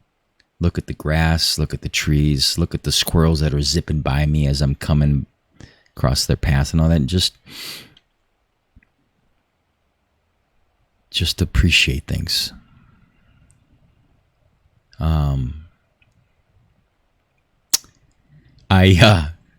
This sounds kind of silly, but I kind of hate the crosswalks.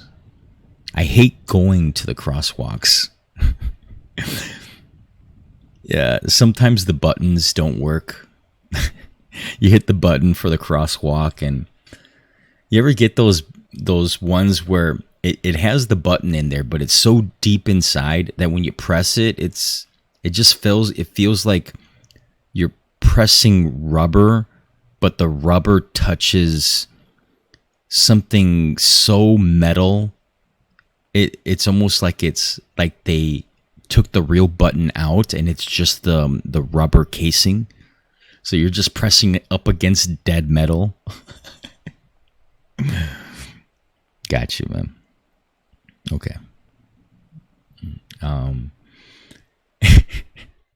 So, but the reason why I say I hate the crosswalks when I'm doing these casual chill walks, you're sitting there at the corner, and then you get the people driving in their cars. Once again, they're in their cars and they're in their own little bubble and they're jamming to their music and all that.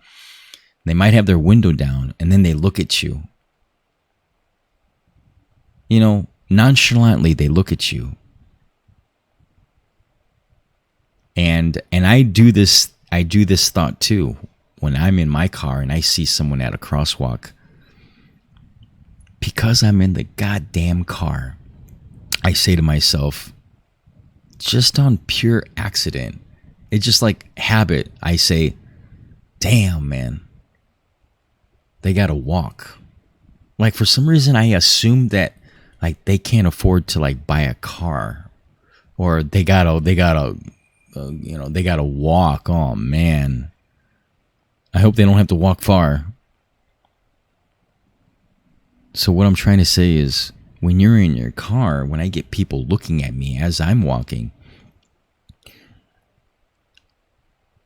I might, in so many ways, accidentally get judged, you know, for a certain status of a person.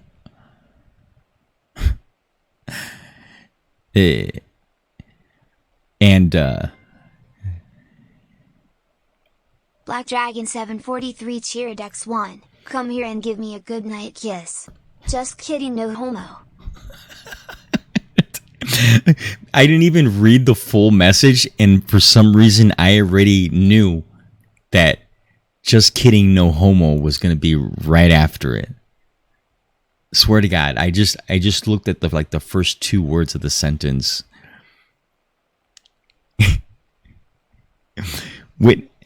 When did I start seeing the no homo comment come about? It was like maybe a year ago or a year ago. I started seeing that come about. Trends in words. But kiss goodnight. When the guys are asking for a kiss goodnight.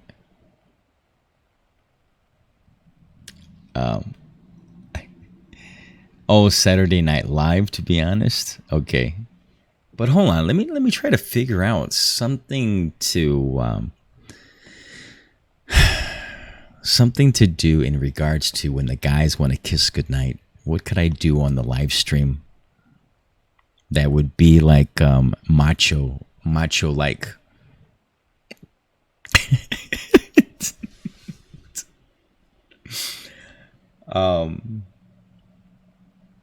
I don't know, man.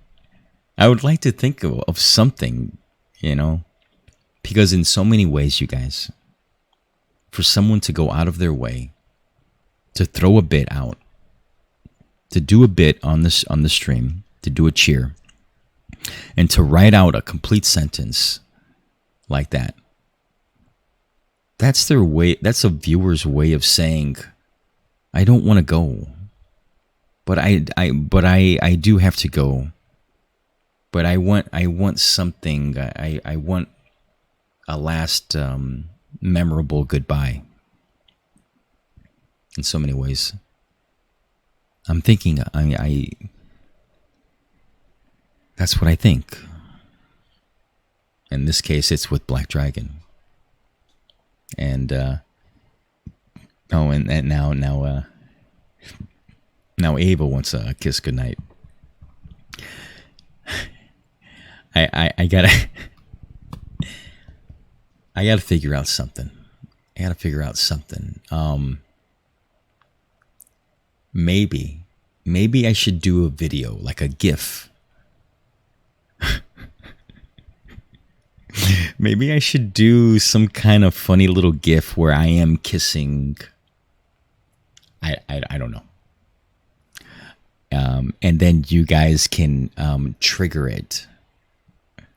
You know, something where like you donate or, you know, support the stream somehow, and you can maybe trigger it as a command. And it'll come up on the stream. I know you can do it, but just right offhand, I'm not wanting to like dig into my tools and figure out how to do it, because it'll disrupt the flow of the podcast and all that.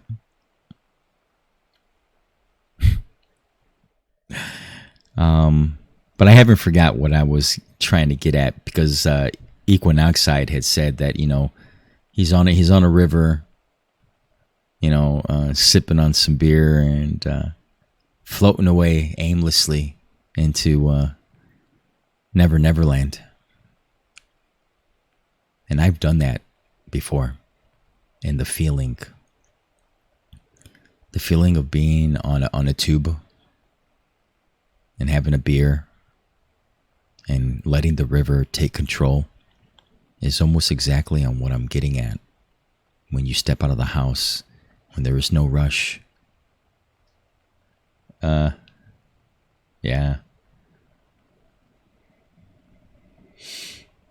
It is.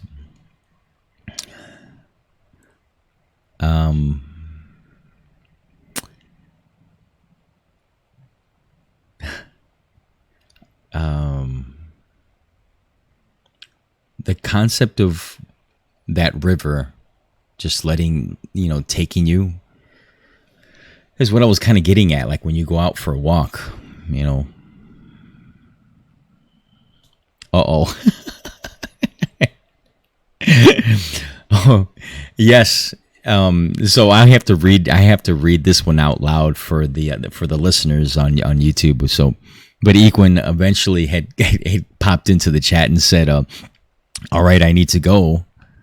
I think some rapids are coming up, and I don't want to spill a drop of this beer. Have yourself a great night, sir."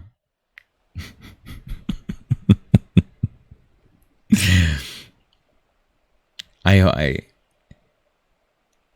know what I know what I'm asking you guys to do, you know, about taking the walks and all that, but just understand the point of what I'm getting across. Everybody's got time. Everybody says I have no time to do anything.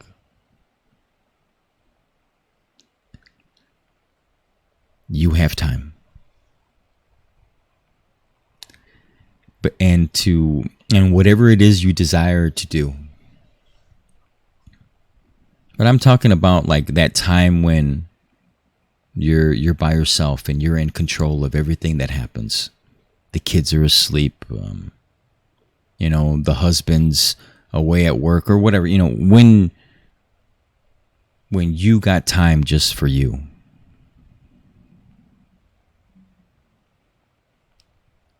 I want you to just slow down. You know, if you're taking the time to read emails and surf the web or watch a movie, like do that stuff. It's fine, but take your time. Read the email, but how about really really read the email. Pay attention. Just observe. And it'll become, little by little, it'll become practice. And then hopefully it'll become second nature. And then hopefully you'll be so good at it to where you can even do that when you're around things that are at a panic state. Like when you do have family around and kids are running around, and having patience or learning how to have patience is like fucking badass. Oh man, especially when you have patience with the kids. And I know last podcast I was talking about parenthood and having patience with kids, and that one got pretty deep.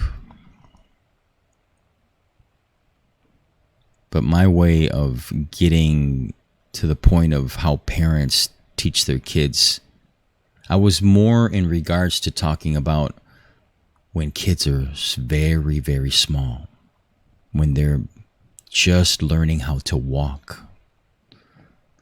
That's what my discussion was about. And how parents will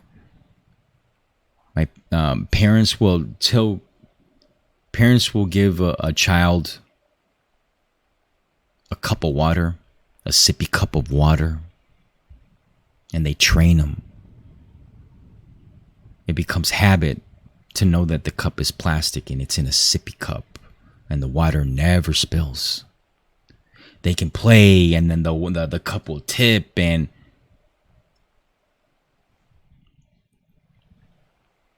that right there, I'm like going, oh fuck. A parent could be sitting here with me right now and they're going, what do you mean, oh fuck? I go, listen to me. I understand the majority of the time, the little kid's cup, yes, it's made out of plastic, it's got a sippy cup, but most of the time, the cups are way too big for the baby's hand. They literally have to grab the cups like this with their hands, both hands, and their fingers spread apart, sipping. Think about the child's ability to do things. It can barely walk. It's wobbling. Its hands are not yet fully developed. They're not big enough. Fingers are not long enough. The dexterity is not there. And then you give them a cup with a lid on it, a sippy cup, and all they want to do is run around and play and laugh and be silly. And then they'll accidentally drop the cup. Of course, they're going to drop the cup. But it's got a lid on it. It's got the safety sippy cup thing lid on it. And it doesn't spill. And because it doesn't spill, they go to themselves, oh, my cup, it's just laying there. Go play. They play, they come back, they grab it, they sip it, and then they throw it. They throw it back on the couch because it doesn't spill. They don't even know. They don't even have the thought of something spilling because it never happens. And then I say, fuck. And the parent will probably say, like, okay, man, what's the deal? Why are you saying, oh, fuck? Because you're not teaching the kid consequences. You're stealing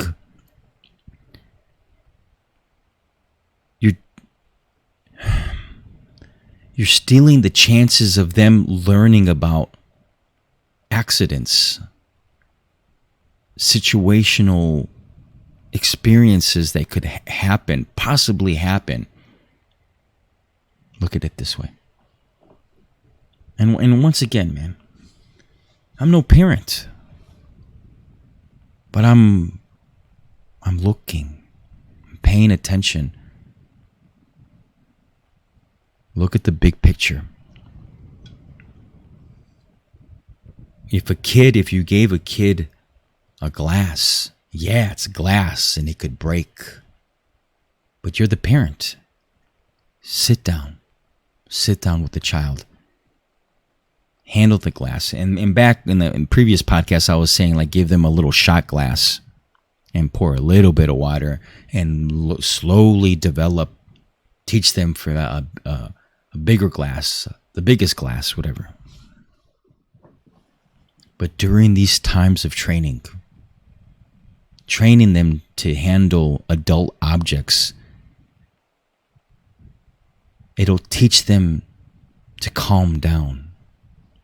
Because with the sippy cup, with the kid's sippy cup, now this is just like an example. I'm using the sippy cup because every kid grows up with a sippy cup. So I'm using that as an analogy. You teach them the sippy cup, and they'll grab the cup and and they're running around and they'll toss it. But when you teach them how to handle a glass,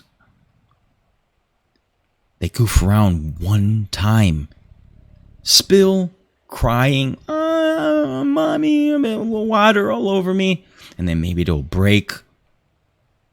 But if you're there, and then you'll catch him in the moment, you know?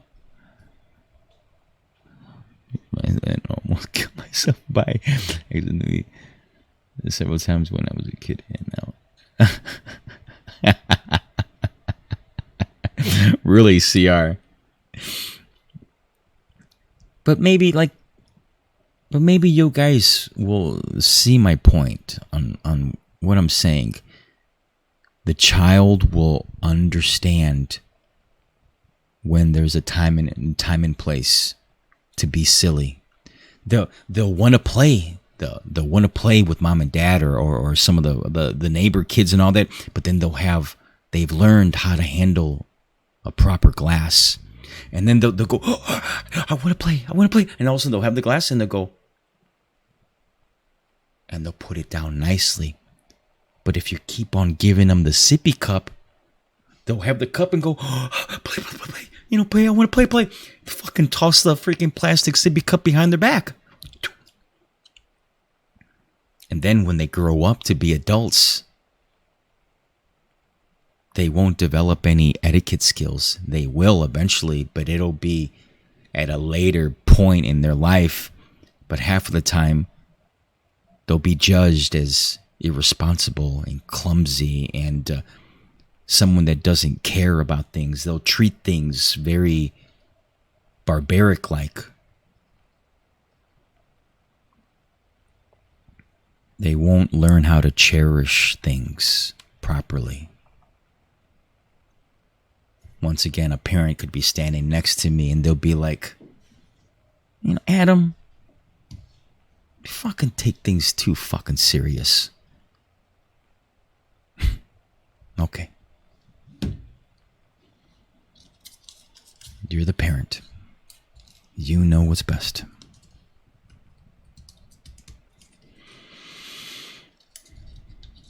Yeah. And why is it a losing argument? Because I don't have any kids and I don't know what the fuck I'm talking about. Why is that like the I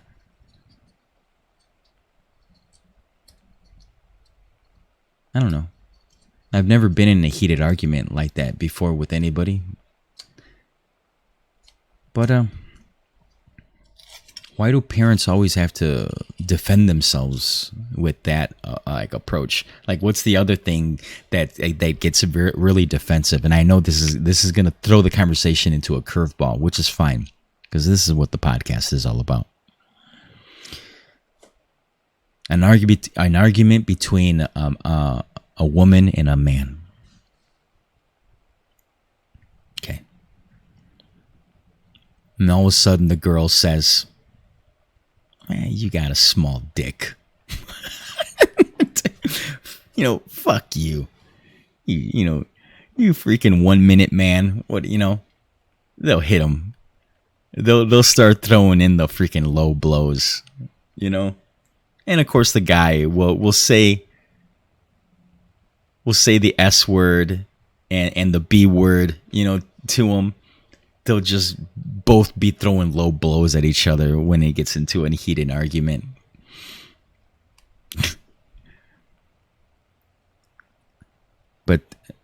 But that's because the way society just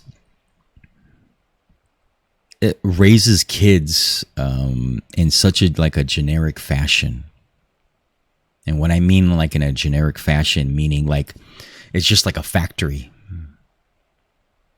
You know, like if somebody was looking down on the planet Earth and they see how humans are pumping out babies, you know, two people get together, they adopt or they breed, they pump out a baby, they feed them and they make sure they don't die, and then they pump them out into society. Go, become an adult.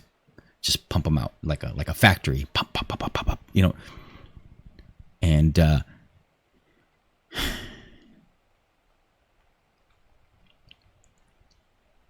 so it's like a factory pumping out generic rules, generic ways of etiquette, generic ideologies. And then they go, okay, you can survive. Get out there. And they have a default way of living, a default way of observing the world. And then every once in a while,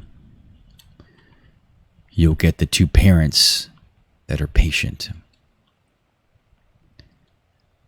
Maybe this is what this podcast is all about. Maybe it's about patience.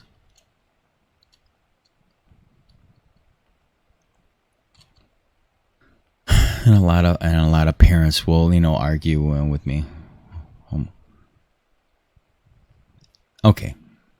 So C.R. Nelson says homeschooling should be encouraged, and in my opinion, trying to adapt individual kids to the exact same standards means only the ones most similar to that standard will succeed better. The school system, as it is absolute by central and at least, absolute by a central at least. Okay. I totally get that, CR. Okay. But what do you lose? What do we lose? What do all the kids at the regular schools say about the homeschooled kids? What do they always say? You always find them when you go to work. You go to work, and then you bump into a kid, and they're like, man, what's up with Johnny? Johnny's like, he's weird. And then somebody will go, oh, he's homeschooled. And they'll go, oh. It's always a response of, oh, I see. But it's never a happy, like, oh, whoa, really? It's never that. It's always, oh, I get it. And why? What's wrong? What didn't they get? What did they lose? Yes, always make fun of them. But why? Why, Ava? Yeah.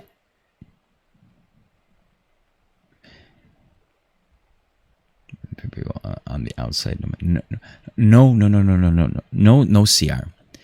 And I know you guys know the answer. And I'm not saying it's the right answer, but I'm just saying you've heard it. Two adults that know of somebody that's homeschooled will say, I'm thinking about putting my kid into homeschool, but I want them to fit in. I want them to go out in the real world and know how to communicate with people. I want them to develop the skills on how to interact with society. If I put my kid into homeschool, they will miss out on all of the trials and tribulations of dealing with other kids. They won't experience the consequences of relationships and understanding other people's feelings. Once again, yeah, Ava says doesn't like what's different. That once again, with just humans and in general, we're very barbaric. If we don't understand something, we bash it, we destroy it. So, but yeah.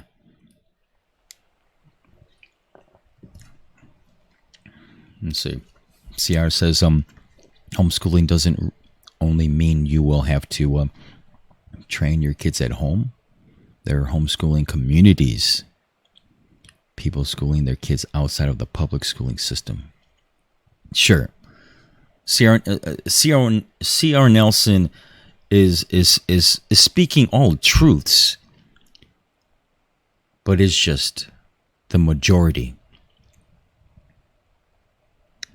And 100% of my experiences in life, I've never, and I'm in this like cross my heart, hope to die, I'm not lying. I've never heard anybody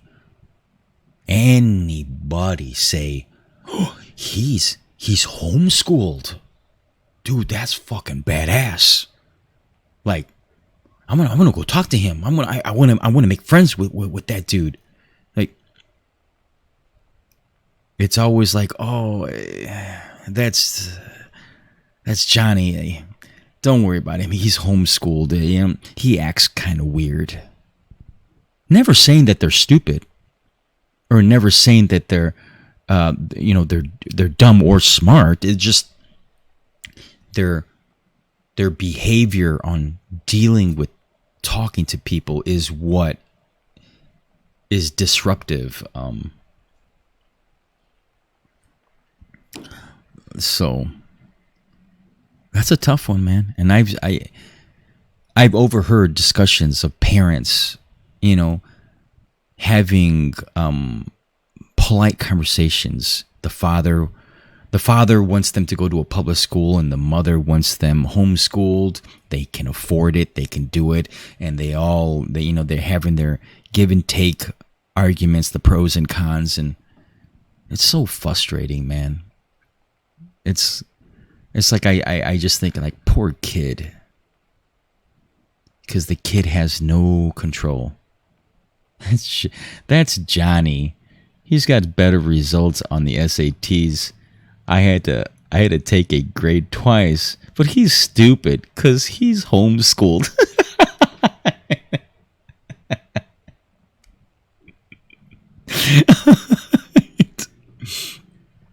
Okay, here maybe I can sum up CR Nelson's comments about the whole homeschooled and all that. You can have all the education, the best education, homeschooled or public. But what really counts in the real world is it not what? You guys already know the answer, man. It's not what you know, it's who you know. Okay, now let me go back to the homeschooled and public.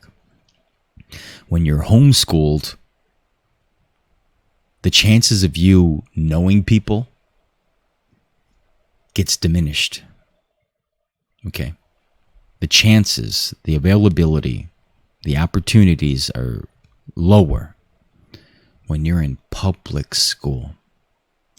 How many times have you heard stories of a famous person, a famous singer, artist, whatever, somebody that has made it in life, get interviewed and say,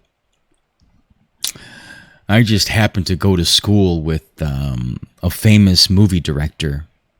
And he was like, I was best friends with him in high school. So he gave me this role. And now I'm famous. Now I don't have to worry about money. I buy anything I want. I have all the finest hot babes. But how was his schooling? It was shit. He's an idiot.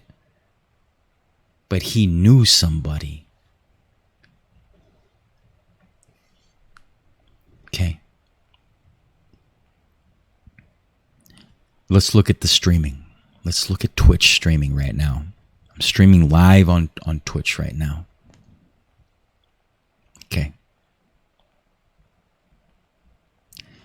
I happen to desire to put myself in the path of watching a big streamer like Swifty. Okay. And I pushed and pushed. I didn't know anything about streaming and all that. I didn't know anything about the video game. But I saw a path. And I already knew. It's not what I know, it's who I know. And I desired to want to know about the game. Okay. So I went to the source. I didn't go to Blizzard, but I went to the source of a gamer that knows it. And then once I made my connection to such streamer, all of a sudden my view count grew. I wasn't a freaking badass streamer. I was a nobody. But I went from 0 views to 600 because of who I knew. They didn't come into the streaming going, dude, you're a genius. Man, you play this game with, you're a pro level. You should be in esports or whatever. No. I got where I was because of who I knew, not because of my education, not because I was homeschooled or went to a public school. Every rich person you know, you ask them, how'd you do it, man? You're famous, you're rich. Everybody will tell you the story about the stepping stone, who they asked, to help them. They're going to give you a name 100% of the time. You can name some people that did it all on their own. I mean, you can mention, like the Bruce Lees of the world, the Albert Einsteins of the world, you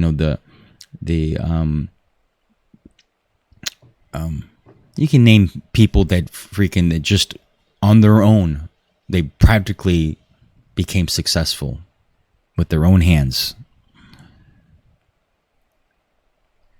But anyways, a cool topic nonetheless. A very interesting topic. And something that is very stressful to parents about raising your kids and deciding what kind of schooling for them to go to.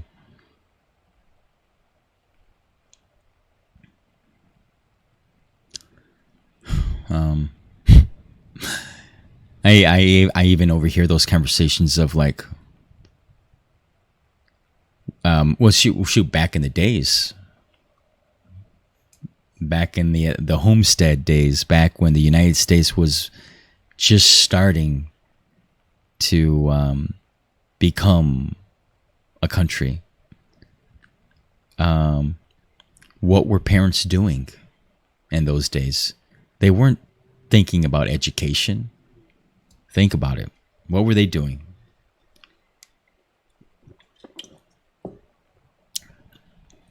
Pumping out kids just because they needed to survive.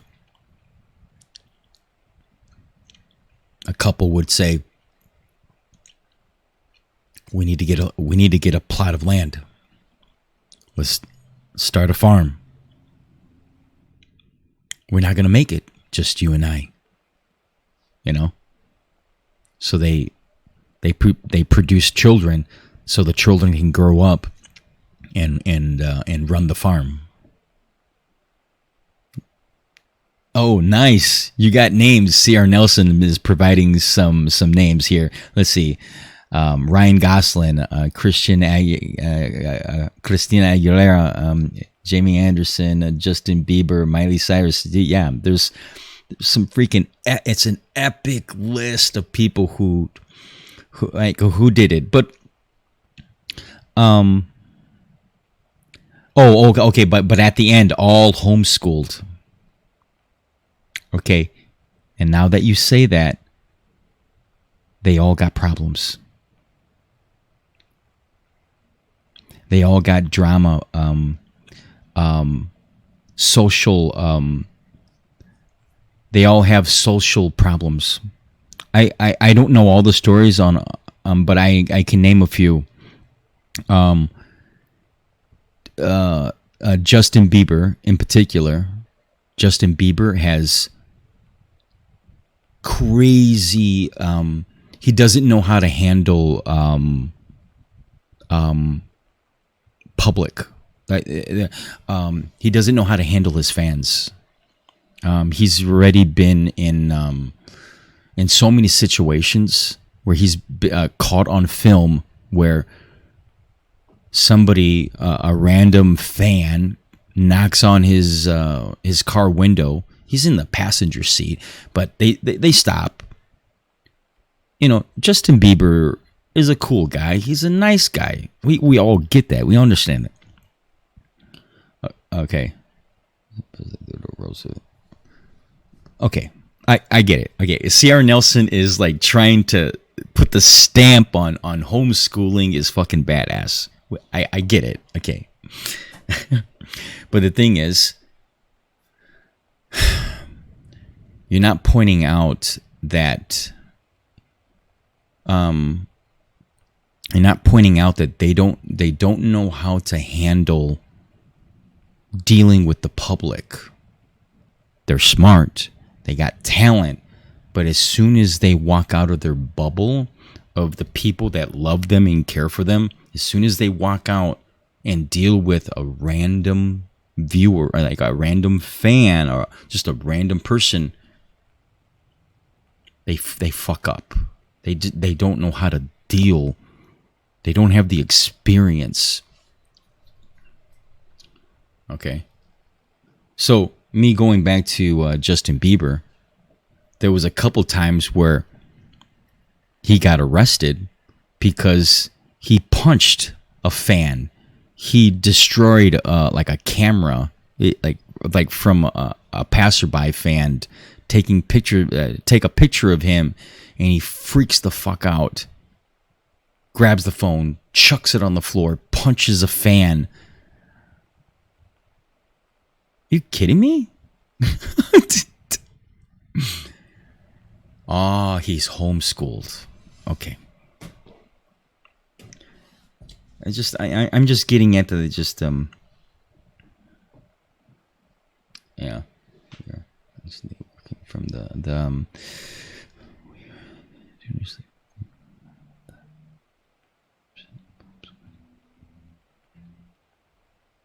Right. Yeah, but and C.R. Nelson, I don't have like a spreadsheet. And I said this before. I'm only telling this in the podcast as in my whole entire life, in 45 years of being on this rock, I've never experienced any person that was homeschooled to know how to deal with social interactions. Right. So it's a topic that's just freaking utterly amazing. C.R. Nelson is just bringing up like if you're listening to the podcast, maybe go back into the video and actually view the video and see what Sierra Nelson is posting in the chat. It'll pop up on the video, and do like a pause and play and read what he's got to say, because he's bringing up some good points. But what I'm referring to is my own personal experience. I have yet to meet somebody that is homeschooled and has the same level of social skills as I have.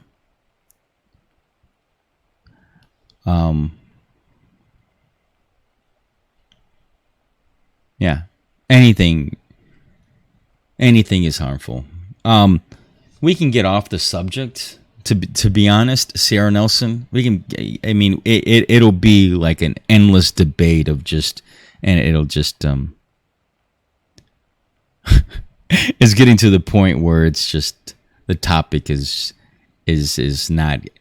It's getting to the point where it's becoming a 1v1 debate, and it wasn't intended to be. It wasn't intended to be like that. I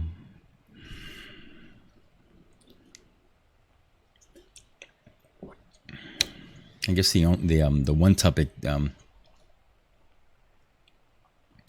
Yeah, but the thing is, I've been debating it with you for like maybe 20 minutes. Next question. Let's.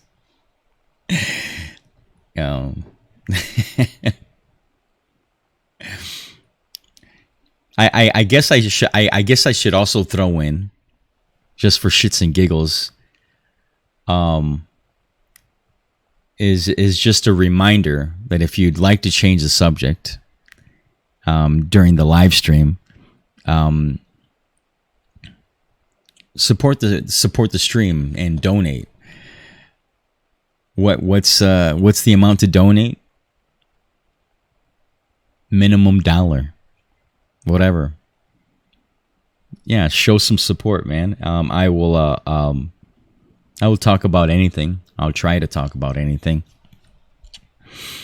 But I know Black Dragon likes to throw in his bits, and the bits count as support. He's like a master at the bits.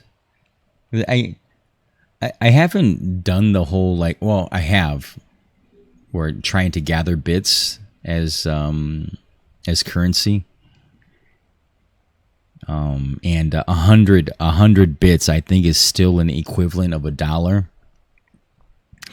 But as I state in the text below my webcam, it says any support, bits, donations, subs. So he just does 1 bit. Every question that he has, 1 bit, 1 bit, 1 bit, and it's he asks fun questions, but. I'm at that point where, because it's me thinking of the topics, and 2 minutes in, and I maybe ran into like a rut of topics. I mean, there's plenty of things to talk about, but I guess a thing that's all in all of our minds right now in America right now is the second stimulus paycheck that is possibly in the works right now. And here's the other thing that I heard. The second stimulus check is going to be given through the post office. Or maybe it's in the works to set something up like that in the future. So you're going to get some kind of debit card, credit card and you go to the post office and you show proof of identification, and then they give you the card, and anytime the government is sending you money or whatever, any kind of transactions is going to be done with that card now. So I guess like everybody's going to have this credit card, this government credit card on them. And then that just brings up a whole bunch of questions.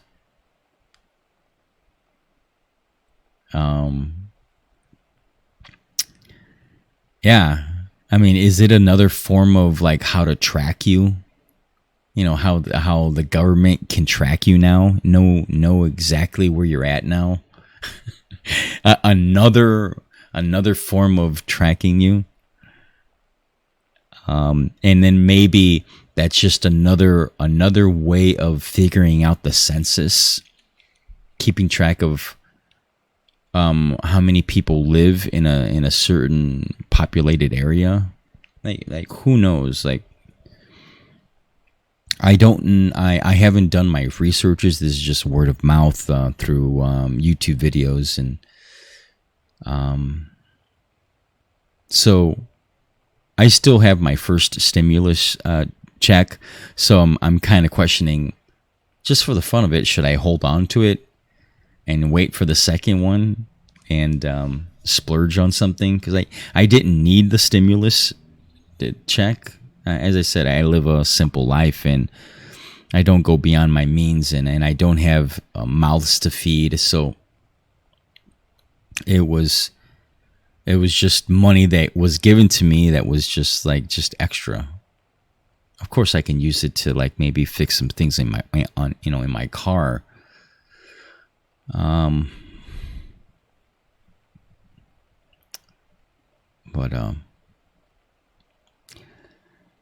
Yeah, I brought that up with like little information to give.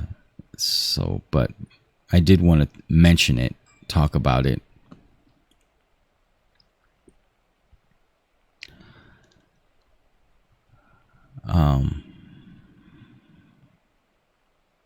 Yeah.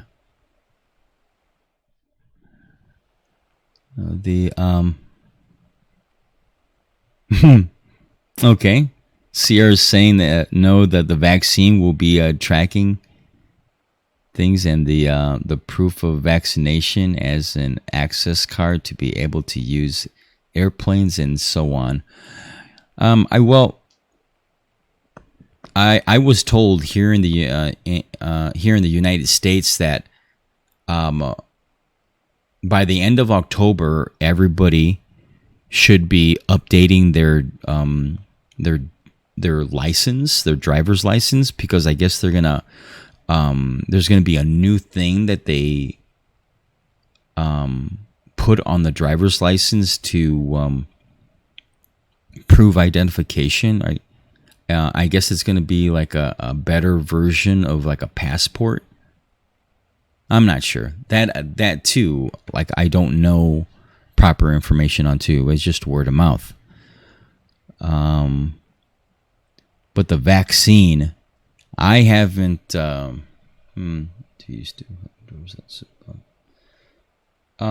I still have the one with the watermarks? Let's see. I think I renewed my driver. Well, not renewed, but because I moved. I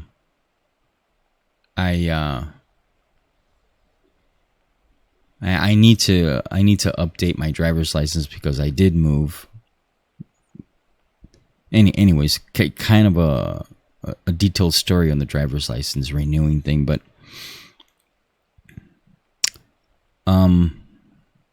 my driver's license is maybe like 3 years old.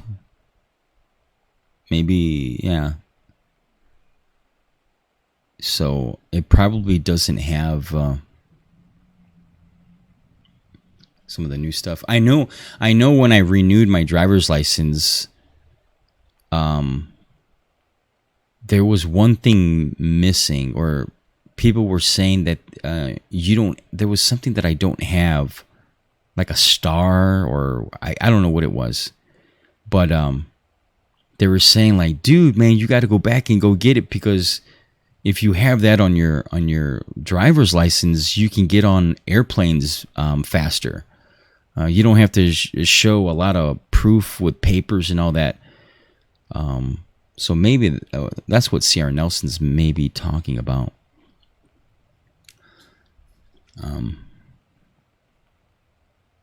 Yeah.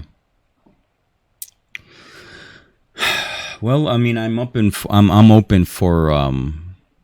any questions. I guess now officially, because I'm at that point where I'm at a dry spell on spontaneously thinking of questions. Oh, not okay. But throwing the Star of David, man, I haven't heard that Star of David in a long time.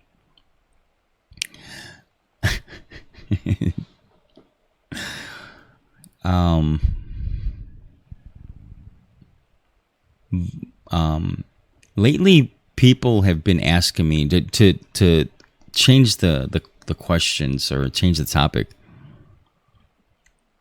People have been, it's getting to that point where the new councils are coming out, and all of a sudden everybody's coming out of the woodwork and asking dear old me, like, hey, do you think it's worth it should I buy the new PlayStation? Should I buy the new Xbox? Should I get a Nintendo now, or should I upgrade this and should I upgrade that? And for some reason people feel like I'm the authority of like when to buy things. And one of the first things I say is, where are all your friends? That's very important. And then they give me this weird look. I'm like, well, I'm not an online player, and I'm like, well, I think you have to get with the times, because almost every single game developer is desiring to have their games online now, digitally, and downloadable content, and in some form of like multiplayer or some kind of online access so you can communicate with people. But I get it, man. You're just a story driven kind of a player. You can be the new Billy Mays. Dude, man, what a freak thing to happen. It wasn't a freak thing to happen, but one day you were watching Billy Mays just make some freaking badass infomercials. Wait, how do you pronounce that? Infomercials or infomercials? Either way, he was making commercials, and his commercials were like funny to watch, exciting. It was like, man, I wonder what the next product is for Billy Mays. And like, oh man, it was like rubbing your hands, anticipating, oh, like, I can't wait to see what the next commercial is, or like, whatever. And then all of a sudden, boom, he's dead. So like, he was on a plane and he had a heart attack. I can't remember how it went, but his partner, his tag team commercial, like, right-hand man, I remember like the couple days after, he was like, wait a minute, guys. I was just the helper. Like, I can't fill the shoes of Billy Mays, man. I'm just like the dude. No. Of course, like, he did a couple commercials, and all of a sudden, just boom, he just disappeared. Like, I don't see the other guy, his partner. What was the next weird dude that came up after Billy Mays. It was the pillow guy. Remember, you know the pillow guy. Matter of fact, he was in one of the presidential Trump campaigns. Freaking Trump is talking, and one of the coronavirus supporters were having companies come in, and the My Pillow guy, and he's like Trump is just putting his hand, and asking the My Pillow guy to come by. And the fucking My Pillow guy is just like looking at the pedestal and looking at the camera, and he has this piece of paper, and he's like a freaking robot just reading his own speech. So of course people started digging into his background. Back before he was big on the My Pillow business. He was down and out in his marriage, and he was a freaking cocaine user.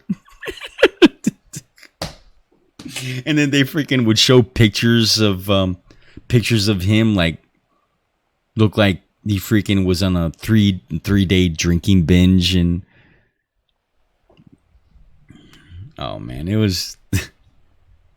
But I don't know who's gonna be the next Billy Mays. Lately, man, it's been like cooks. Yeah, cooks have been kind of like all the rage on TV lately.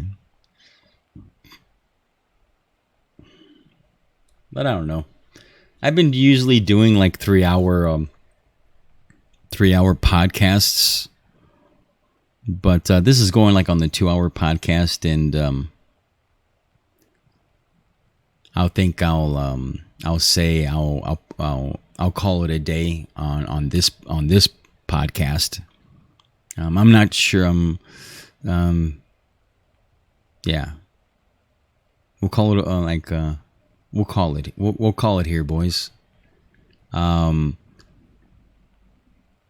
So I'll see you on the next podcast.